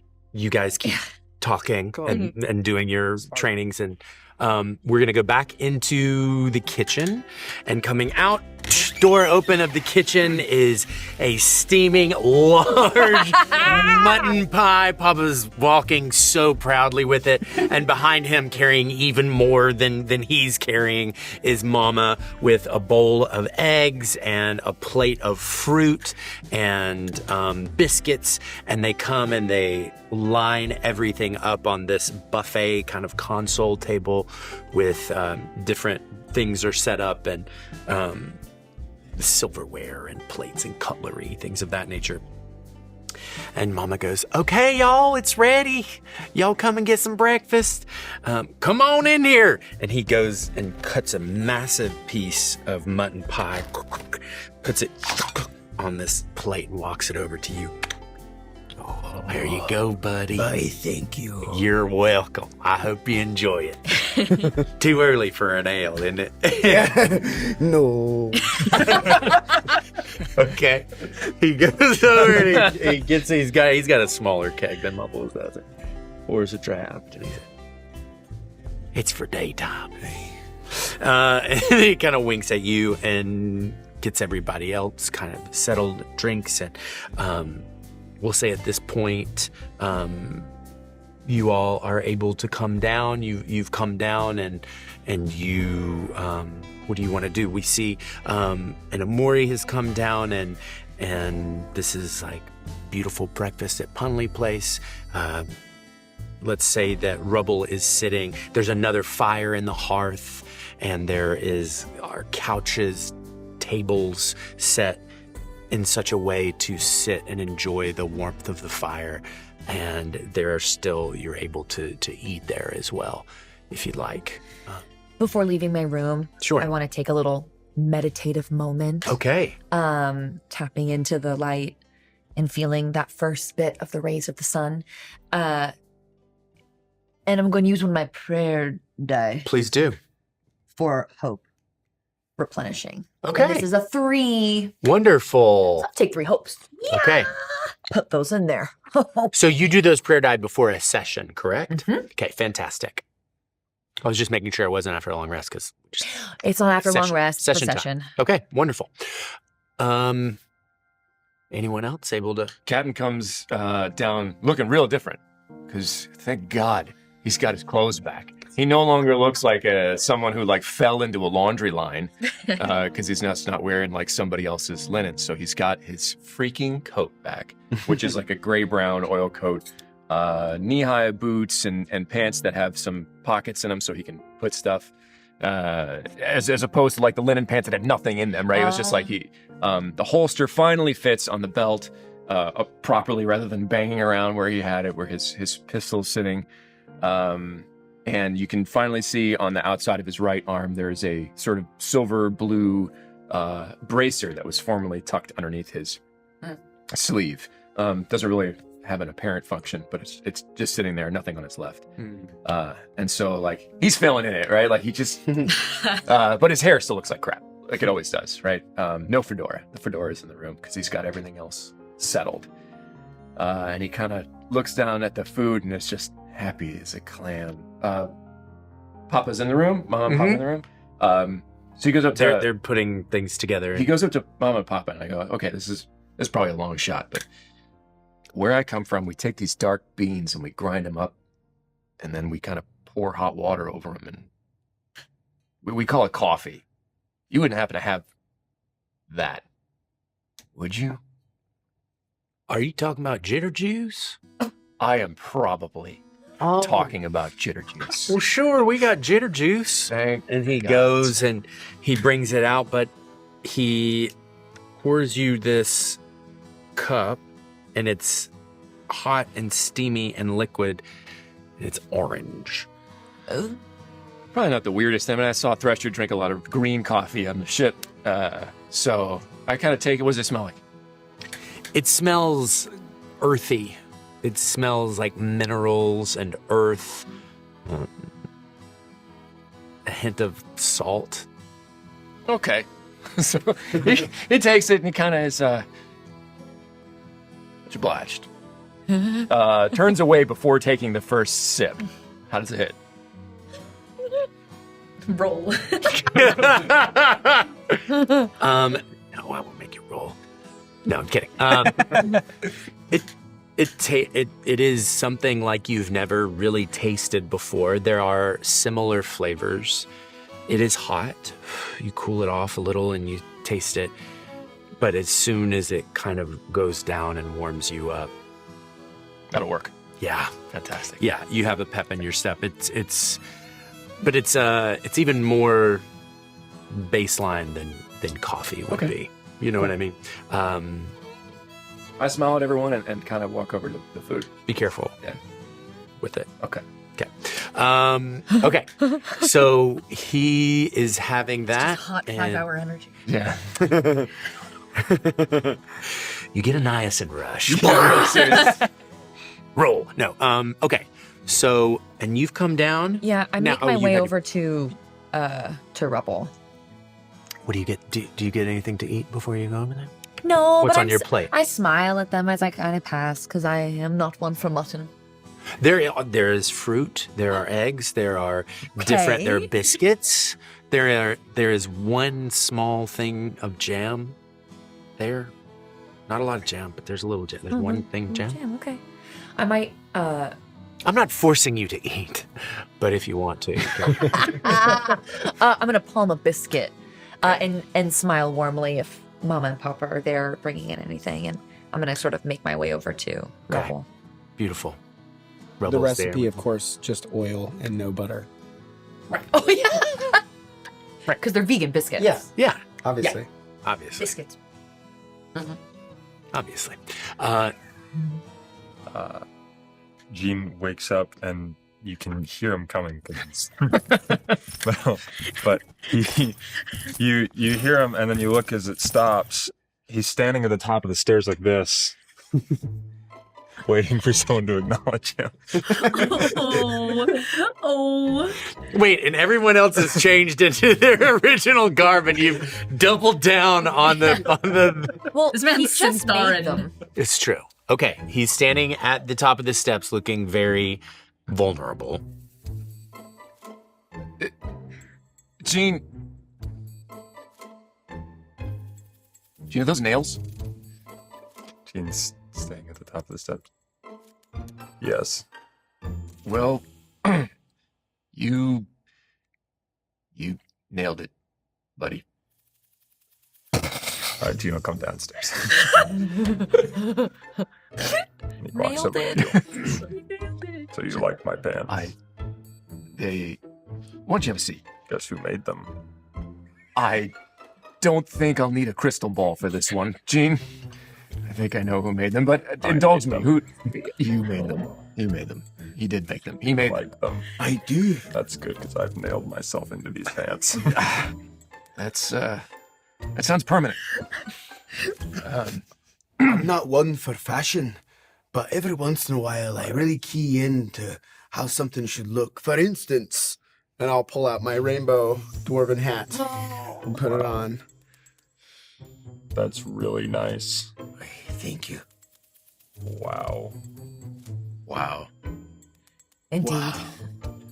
I need to know in just this moment, have you actually nailed the burlap jeans to your Not hole? to me. Oh, okay. But I'm To realizing each other that the between- way I've done it, there wouldn't be any give. So it just You can't take them off. I can't really It's take not it off. elastic, it's nails. Wow. Okay. So let's just say the four adults, if you will, all are sitting with various food and drink around this We can't hearth make together. any stealth checks. Sorry. I'm fine. And it seems like he wouldn't want to at this point. He No. wants to be seen. He wants to be seen. He needs to be seen. The hero. Are you still wearing the hat with the veil? Yeah. Okay. Okay.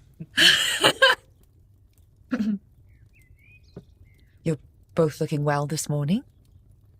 Thank you. Thank you. Oh, I hadn't noticed you.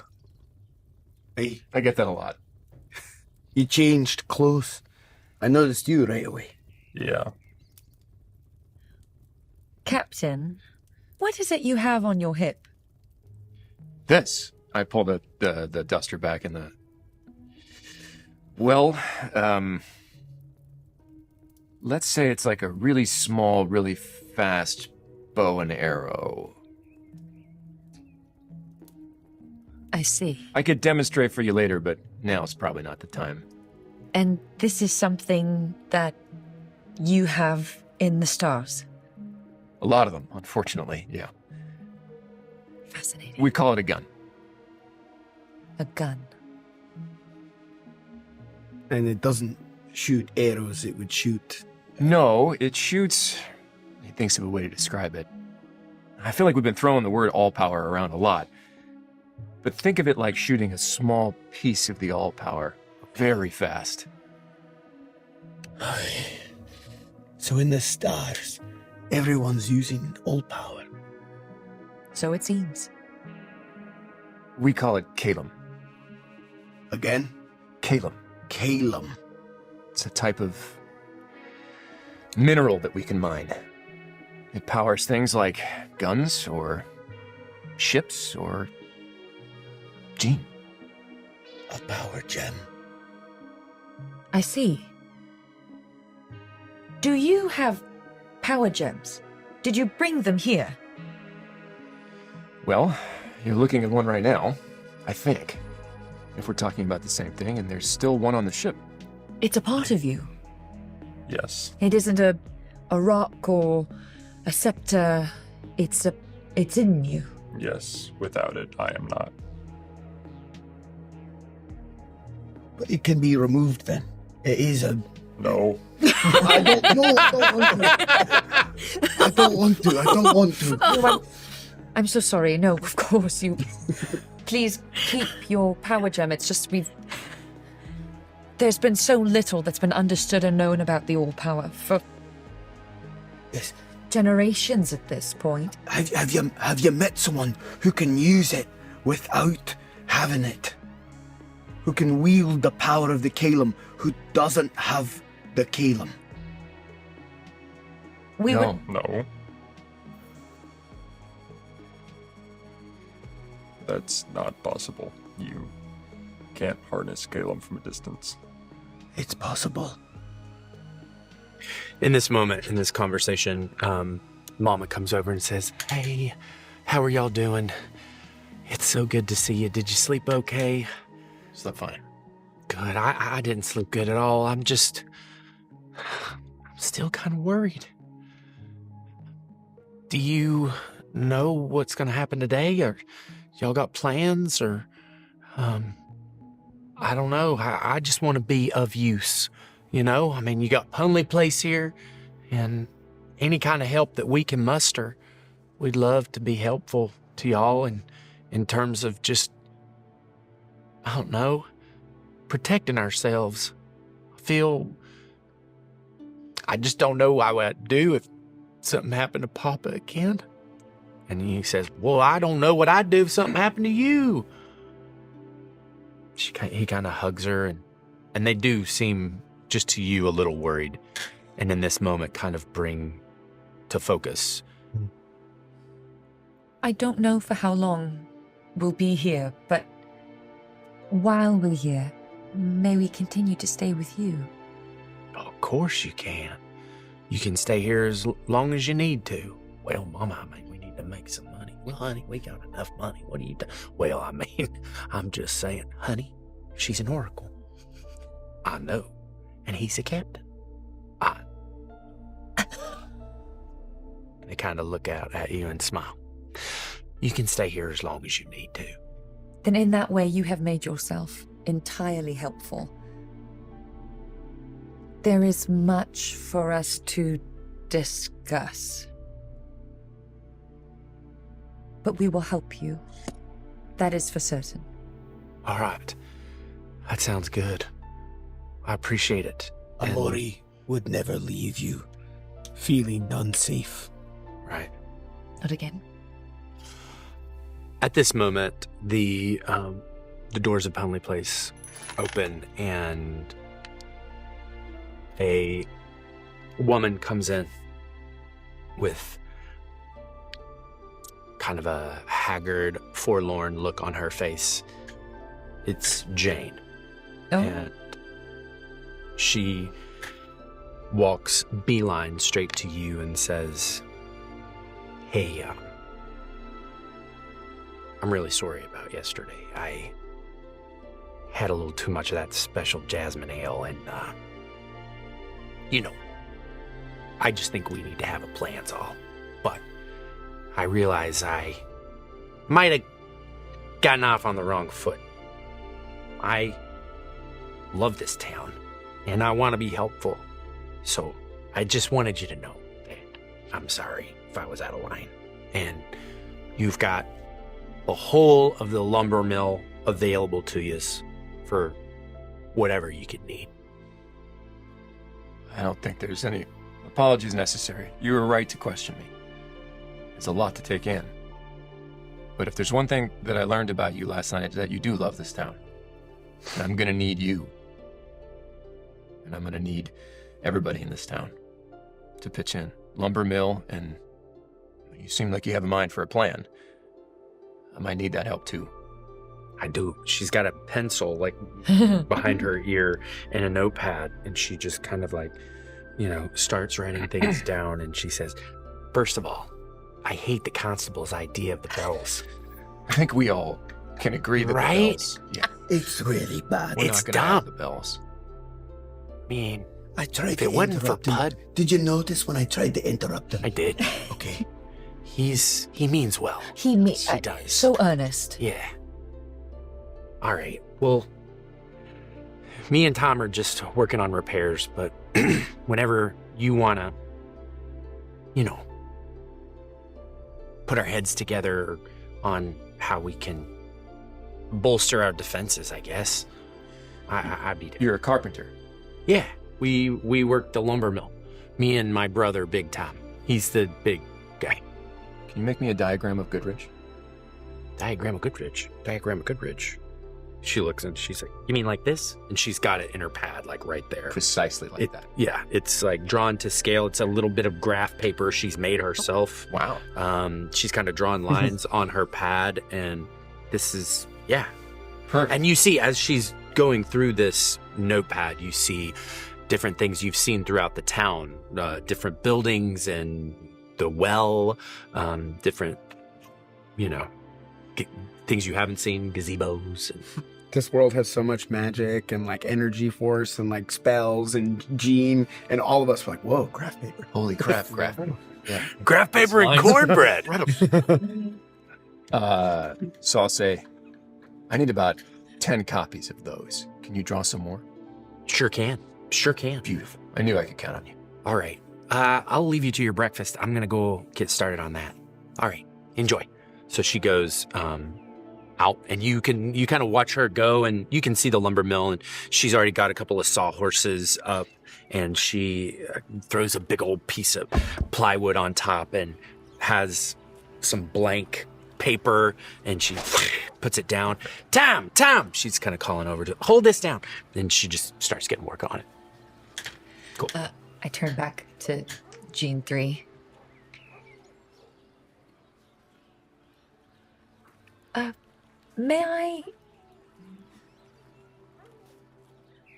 May I see the power gem? Amori wanted. Sure. Oh, yeah. He doffs his poncho a little bit. Oh, you met with your eyes. Yes. Hey, I'm behind today. I walk over to him. I'm gonna put my hand out. I don't know exactly what I'm looking for, but it's a similar thing of if it feels like anything. So you're trying to sense Yeah. something. Give me an instinct roll. Please be hope. Nope. No hope. Okay. That's a 1 and a 2 plus my 1. So that is 4. 4. Which With dice was your... fear. Fantastic. So, guys, welcome to rolling with me at the table. Okay. So you go up to Rubble and put your hand out. I'm just kidding. No, No, that's...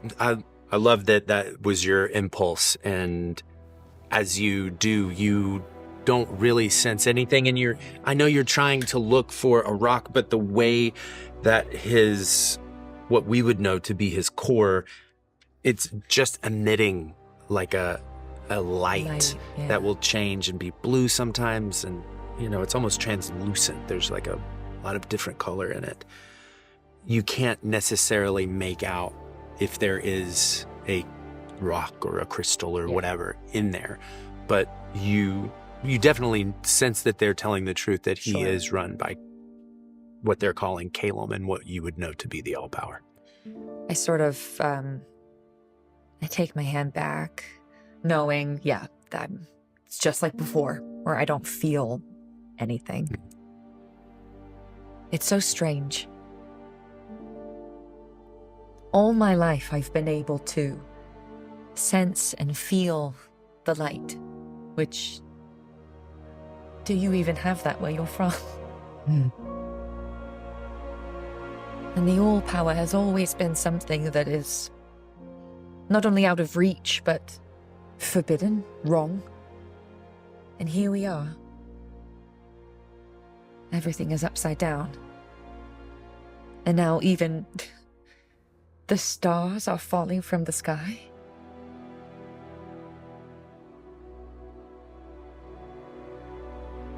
I don't know. I'm not accustomed to not knowing. But I do like to learn.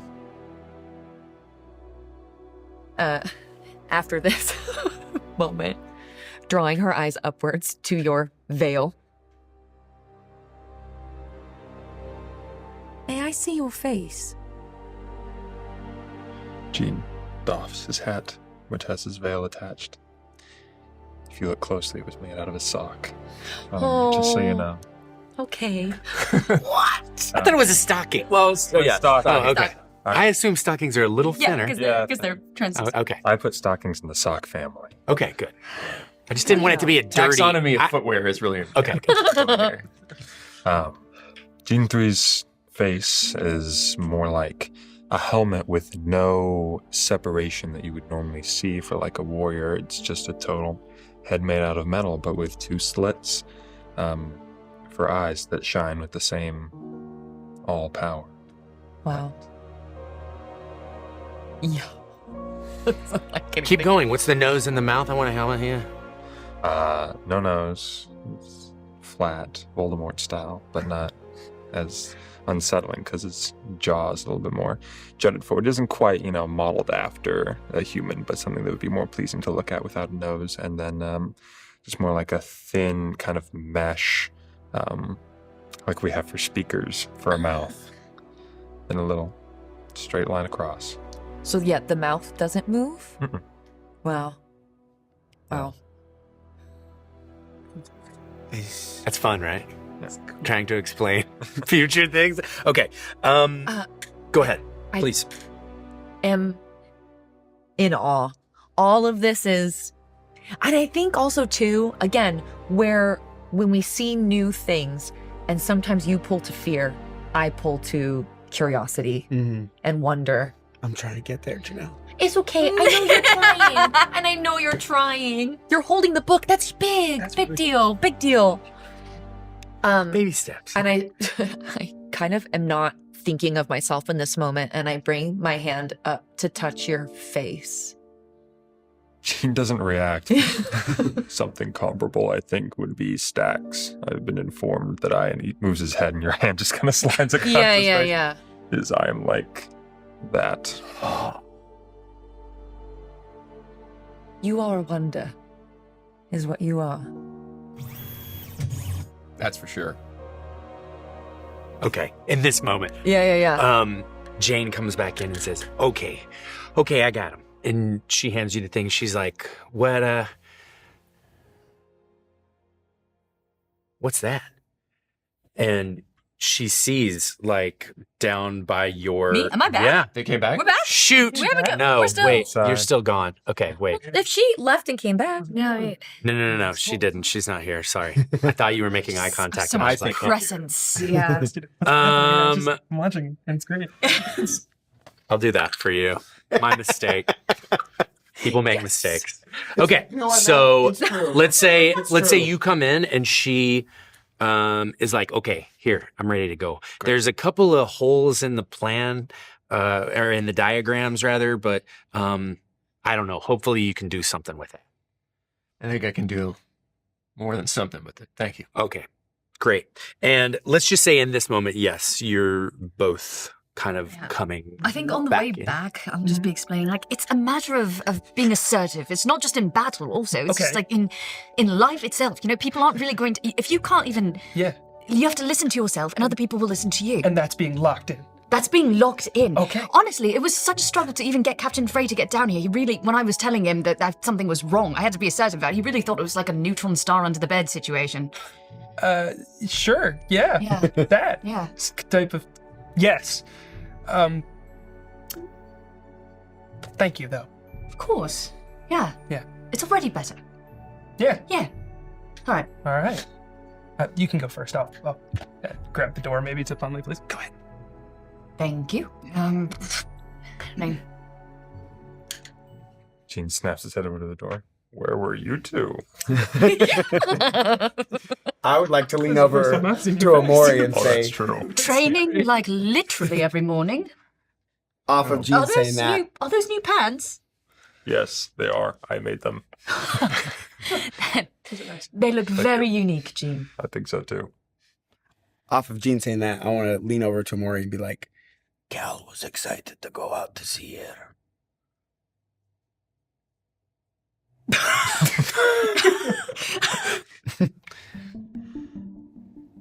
Anyway, so yeah, back to the plan. So welcome back, you two. Is there any breakfast left? There's breakfast. What do you want to do with the day? Yeah, let's say everybody's eating, everybody's mama and papa are kind of cleaning up and putting some things away. What would you like to do or chat about? Or I'm studying the map, and I would go over to Yeah. Rubble. Yeah. He seems the most war-oriented of the bunch.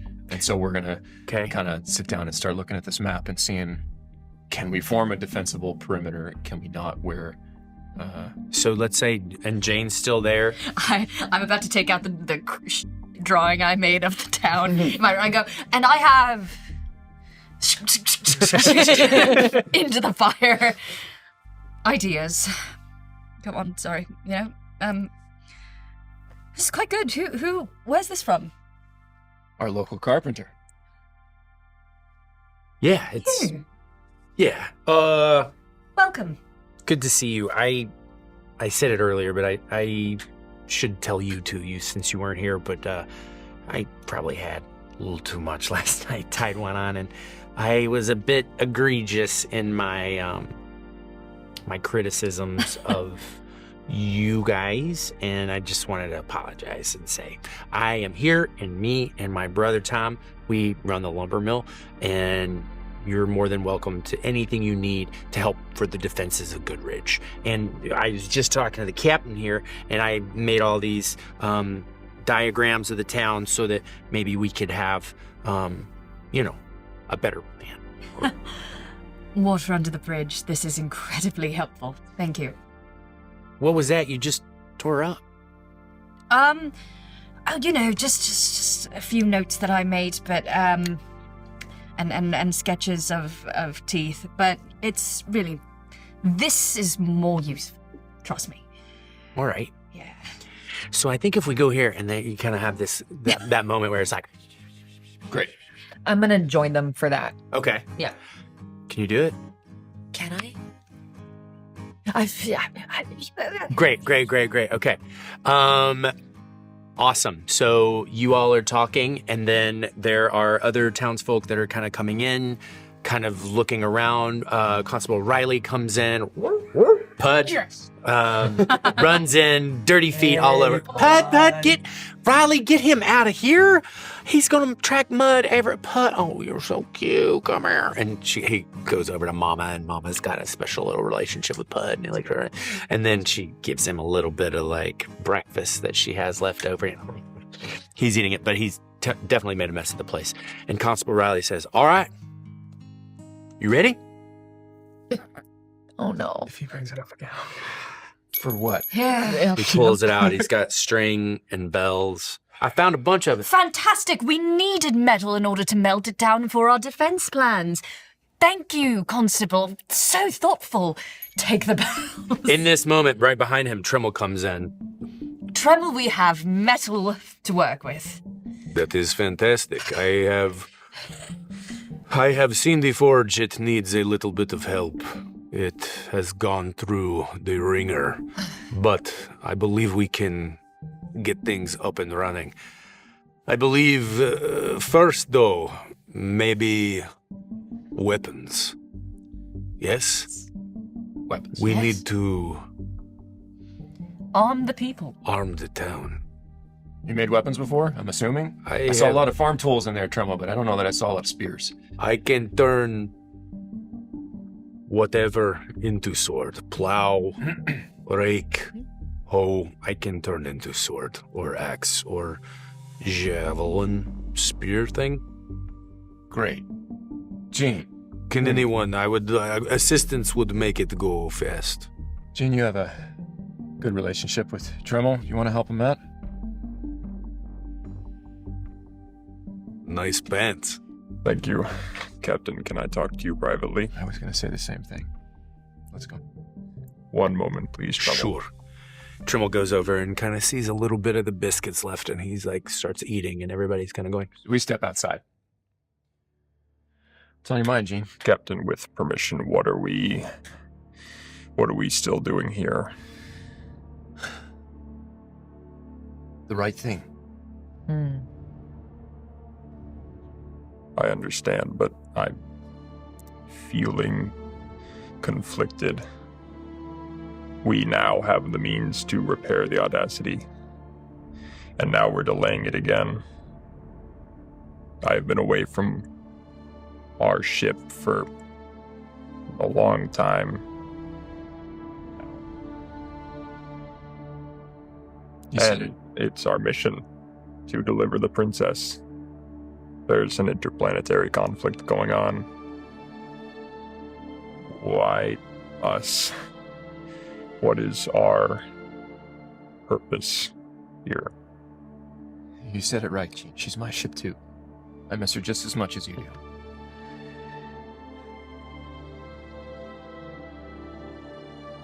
We found a leak in the dam. Gene, if that disease is here, we can't let it leave here.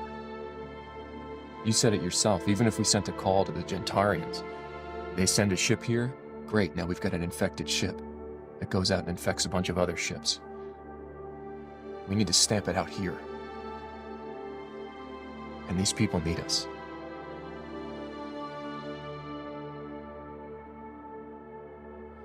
And let's be honest, between the two of us, you want to tell the princess no? Force her on a ship and deal with her for the next 40 cycles till we get to her destination? Because I don't. No, not really. I didn't think so.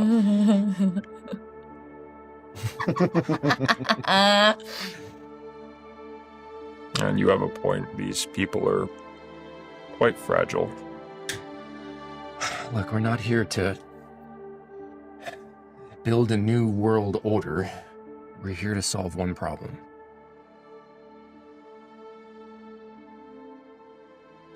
As you say that, from out of Punley Place comes Tremel, and he's got an apple in his mouth, chewing on it. And he has another apple, and he brings it, and he says, I got this one for it. Gene reaches out and takes it.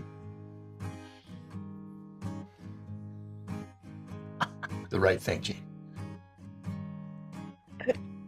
Let's get to work. Let's do it. And you start to head over to the forge, which you, even from this distance, see is going to require a little bit of time to get. The forge isn't like out, but it's going to require some work to get that going. When they stepped out, I was gonna quickly snag Cal. Please. If now's an okay time. Yes. Cal. You were training? I was. We sparred. I actually got some pretty good pointers, so that's. And you didn't bring the book? No. Now that we have it, I want it to be safe. I think it's better if we keep it in one place, or maybe with Rubble's the best spot. I mean, he can protect it a lot better than I can, and I'm afraid to use it. So you didn't use it last night? No, I didn't. The books in my room shook. I actually had something happen to the book itself. Just remembered, kind of hurt. Like I had to pull it back in. And a few things around my room were moved. I don't think it was me, but could that happen? I don't know, Cal. We're in a new world now. Right. Oh gosh. But all right, if you... I swear I didn't do anything intentionally. If something could have happened unintentionally, I'm sorry. I trust you, Cal. I think you'd know the difference. At this point, at least, no? Yeah, right. Felt something. I don't know. Enjoy your breakfast. Thank you. And then I make my way back to Rubble. Okay. Yeah. All right. Do you want to have any conversation there with Rubble? Yes. Okay. But were you about to do something? No, I want to...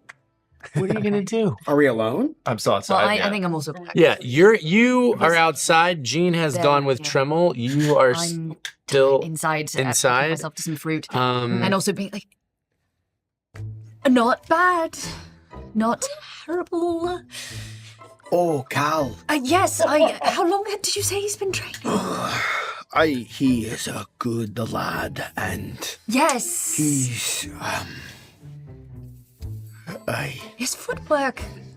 I have told him 1,000 times. Yes. Oh, okay. His grip. Yes. He always yes. tries to stab Yes, with it. I noticed that. I told him. I it's a tried to teach him smashing to, like, weapon. his hands just kept creeping back up together, and I don't know.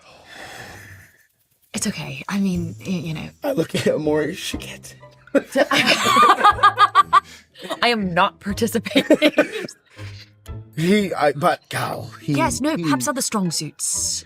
Reading, yes. maybe. Yeah. Is that huge He's a quirky character? great reader. Yes. Reading so fast. And Excellent. Yes. The world needs And scholars. Yes, thank you, Your Majesty. You're right. Gosh, please dispense with all of that. If there's Rho'Thera's plenty. In fact, the Roe is in my where I'm from. Roe is already a prefix to denote royalty.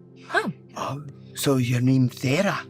Yes, no one really calls me that anymore. Also, it's a bit of a sort of a pun. My father was a great historian in addition to a warrior, and it's. I think in an ancient language of our culture, it means to save your future. May I call you that? You may. Rubble. Thera. Oh my gosh, I love it. I'm going to put a pin in it. We're going to go back outside, and let's say Jane and Big Tom have kind of come around the blueprint, and Milnak has come over, and a couple of townspeople, and you're over there kind of talking with them about defenses of the town. And they're looking at it, and they're saying, they're getting into arguments. Well, we should build a wall. And other people, Milnak's, well, they have airships. They can just fly over and throw things down. We learned that.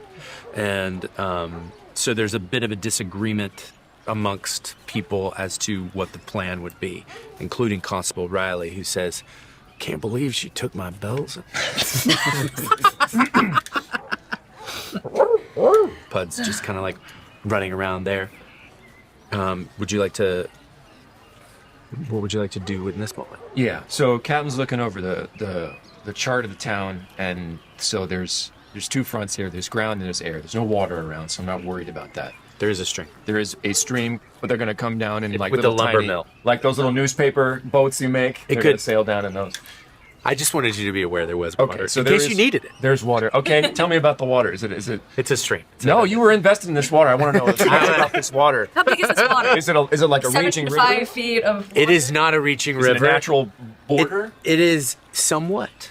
On one of the sides of Goodridge, the lumber mill, it churns the wheel. It's got a beautiful sound to it. It's part of the Goodridge Real deep? vibe. Not real deep? Not real deep. Okay. No. So it's fordable. a stream. It's fordable. Like it's fordable. Yes, you can walk it very easily. Well, I don't like that. Matt's gonna spend 10 fear to make it an ocean. Yeah, that's it. Poseidon comes out of nowhere. No, kidding. Okay.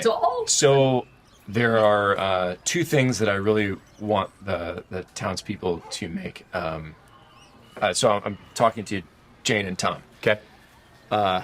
So you all saw those airships, right?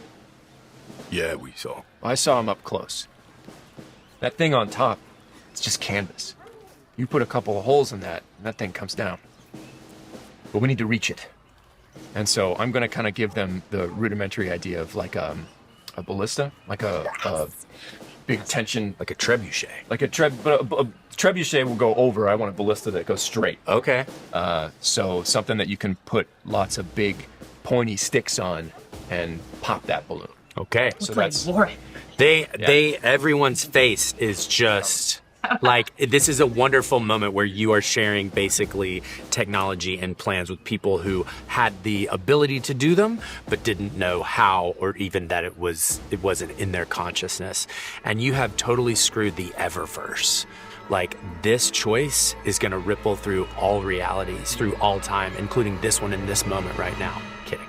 So, so you do this, and and they get it, and they're understanding. They're like, okay, but we also need to see them before they come. What if we build like a tower or something?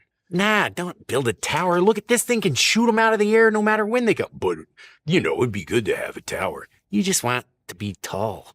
I am tall. I mean, you want people... forget it. And then he says that, and Milnat goes, Gonna need more people. Don't have enough people to defend the town. Need more able-bodied people. Captain thinks about it for a second. He's kind of looking around. Well, I could think of 4 more people. What about Russ and Fred and Stickley and the boys at the farm? Boys at the farm. You guys got any other farms that are satellites of the village where people are living? That's a good idea. He's like, yeah. Conscript them. We do. This is absolutely. Yeah, he's singing. Dang. And he's like, it's a great idea. All right. I'll get Maddie, and I'll go. And so he starts to go back to... I want to hold him up for a second. One second there. The boys at the farm have a guest with them at the moment. I just want to get you ready for it, okay? So, Look, you've seen a lot of strange things. Are you ready to see a couple more? How strange. I mean, I'm just plucking this one out of the air. It's not very specific, but maybe a talking bookshelf. Do stacks. Do what now? We a talking. How big is this? Not that big. Not that big. Not big enough to scare you. But big enough to scare you. Look, it's a talking bookshelf. You're gonna have to take this one in stride. But I don't want to leave him out there with the boys. Well, I have seen strange things. I feel like we haven't seen the strangest. Ever since you got here, actually. We're here too, right? No. Oh, I'm out. I'm No, out. they're outside. Oh yeah, he's like over, kind of like looking at the blueprint of the town and coming up with. So he says, "I guess I'll have to trust you again, Atticus." I'll try not to make a habit out of it. He like taps his thing and goes back, and you see him kind of, there's an older horse that still beautiful magenta with the stripes, and he is able to kind of get up on her, and he takes off and he goes off into the direction of some of the outskirts of the farms. So he'll go collect all the satellite farms. Yes, not just the you're one. not sure how many, but yes, he's going to go to Russ, Friend, and Stickley's, and I guess I'll meet Stax and then like conscript other able-bodied people to help defend Goodridge. In the meantime, I think I want to be explaining the affliction and what we've encountered of it to our new compatriots. So perhaps that might be helpful just to know what we're dealing with, because we need to know what's coming next. Okay. So you are basics. Yeah, I'm in with a huddle in the... And you're in Punley Place. Yes. Okay. You're outside. You're with Tremmel. Okay. Mm-hmm. Fantastic. So yes, any questions besides the fact that they're infected, signs of the red dots, and they're dragging people to what I can only assume is a site by which to turn them? Because they had captives, but they couldn't turn them until they'd taken them further into this crater in the Ashen Expanse. Beyond that, is there anything I've missed that you need to know? The affliction? Yes. It's from where you're from? Yes. How did it get here? I don't know. Honestly, I haven't encountered it before coming here. It should be extinct. My people were nearly wiped out by it. They spent generations trying to eradicate it, and we thought they succeeded. I only recognized it from stories passed down from my family. I think it's been at least 3 generations since it's actually been a problem. We've got bigger problems now, but that's another issue for another day. We used to have more peace on Synthara than we do now. This affliction and the speckles of red, we have not seen until recently. But many years ago, in the Drakestone Mountains, we thought it was all power that destroyed and created the stone-filled gap. And in the Ashen Expanse beyond it, that's where I fought very powerful creatures, but only recently have I seen them with these red speckles. In this moment, we're gonna spend a fear, and you hear outside, can't get this, Graham. And you look out and you see Denalia kind of trying to like get her cart back together. There's still a couple of sheep going about the thing, but as you're kind of paying attention to this, you can't help but hear Denalia kind of struggling outside. And you also, Big Tom comes in, Punley Place, and he kind of ducks down and comes in and says, hey, he towers above you. Your ex, I was wondering, we've got some plans for defense. Hey. Do you think maybe you could give us a hand? Oh, I would love to. Oh, sorry to interrupt anything, but we're kind of at a standstill. We have many more questions to talk over. Yes. There will be time in the future. Okay. Maintaining the city's strength is a priority. And we will need to talk more about that, Rebel. Hey. Okay. Yeah, I would like to contribute in my brain. I want to talk to them about like creating a perimeter around the city. Okay. I wasn't privy to that conversation, but I do like Tom's idea of the watchtower as well. Well, he's going over. Yeah. Next So to that, I'll join he's up bringing and you, joining and saying, communicate this is some of where that. we're at. Yeah. And then, as before, We need chop up some wood. Yes, Which I'm with you. I would like to contribute in that way. And you see this really cool, it's awesome. It's a drawing that Jane has done based upon what Captain Fray of this, looks like a massive bow and arrow on wheels. And as you walk by, you see Denalia, and she's got her cart righted at this point, but she's kind of finishing things up. And she's like, and there's certain vials on the ground that she's continuing to put together. And I'm gonna go help her pick up her things. Great. If I can see it from outside the door, right? Because Yes. her cart is right there. Yes. So as you're kind of on your way out, I'll sort of follow along your eye line and I'll help her. Great.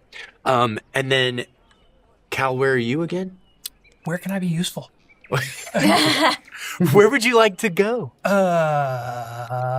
You could probably be useful helping with the town. Let's do it. Yeah. Okay. The Go there. Go to the Come table. make some pointy sticks. Yeah, that make I pointy can sticks. do. Come make pointy sticks. Yes. We need a lot of pointy sticks. A lot of 26. Perfect. There might be Sort a out. girl looking for like a date for a dance that you can make promises to. Just and gonna then make not- pointy sticks and not think about and then not that. fall through on. Maybe. Are they doing a harvest dance? Because like I'm great at like standing people up on those things. Stop. Apparently. I'm back with Denalia. I'm gonna Amori Benastar. By the authority of Brightmount, you are to come with me and everyone in your charge. You hear this, and as you're helping Denalia, you turn and you see Oh man. Rulus. No way. She is there. Do I have the biscuit He in my has she has a long blue cloak. Oh my god. She has a bun in her hair pulled tightly. Next to her, you see a large Karis.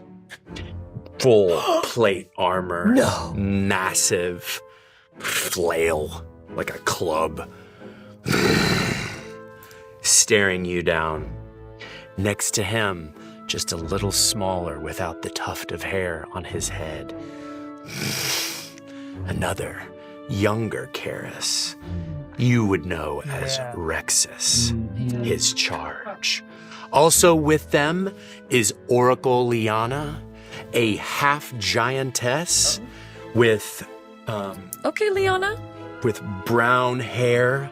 She is tall. She has a staff of Brightmount. They are lined up. And you see Winrest and Havel. You would know them to be the twins from the Burning Isles. They are champions as well. So you have oracles and champions who have been sent to you. At once, Amori. And that is where we'll end our episode. She's getting arrested! Dun, dun, dun, dun, dun, dun, dun, dun. What'd you do? Oh. We threw a muffin. Yeah, it wasn't really Like, that much. whatever. She's just petty. Thank you. Yeah, no, seriously. I have an Listen, do I idea. have it just I've got a like- stupid idea, but it's an idea. Wow. This is awesome. You've never made us more mad than bringing Rulus back. Oh. You knew. It's been a fortnight. That's true. Oh, It's been a shoot. fortnight, guys. Got to be on the clock for the harvest dance and for the antagonist in the first episode to come back and get you. You will rue the day. Oh, that I should have said that. You will rule-less the day. No, I'm just, you Listen, will rue the day. It sounds like we're gonna be talking to her when we return, so you'll be able to use it, I I don't know if guess. she's going to be doing a lot of talking. Oh, Her staff was at the ready. oh my god. I don't know how much talking she's going to Oh, no! How many is that? 1, 2, 3, 4, 5, 6, 7, 8, 9. 6. What? 9. 6 people. I'm still sorry. I'm still on the battlefield, right? I'm like, there's 2 oracles and there's 4 other 2 people. oracles. 6. Yeah, wait. Okay, wait, yeah, wait. Okay, take Where's a 6 people? battle plan. 2 oracles, 2 oracles, 6 warriors. A partridge and 2 oracles, 4 warriors. 2 oracles, 4 warriors. Well, one is One's a a... champion in- and is a one, charge yeah, in three, training. 3 champions, I mean, 1 3 in champions, training. 1 We're gonna have some beef, so that's fine. 1 trainer. So, dibs, training. but Okay, no. Oh, yeah, I've got he was looking at not your bully. no, it's okay. Not both of our I'm bullies. gonna hit him with the one too. Like it's awesome. Yeah. Yeah. Okay, yeah. The girls will take the girls, and the charge of the master will take the charge of the master. We got the Oh, you think I'm squaring up with one? I want the biggest one. all right. Get Real. it. Come Also, back. this is the- where, it's the, mouse and kitten, right? Is that where they're at? Yes. No, they're outside.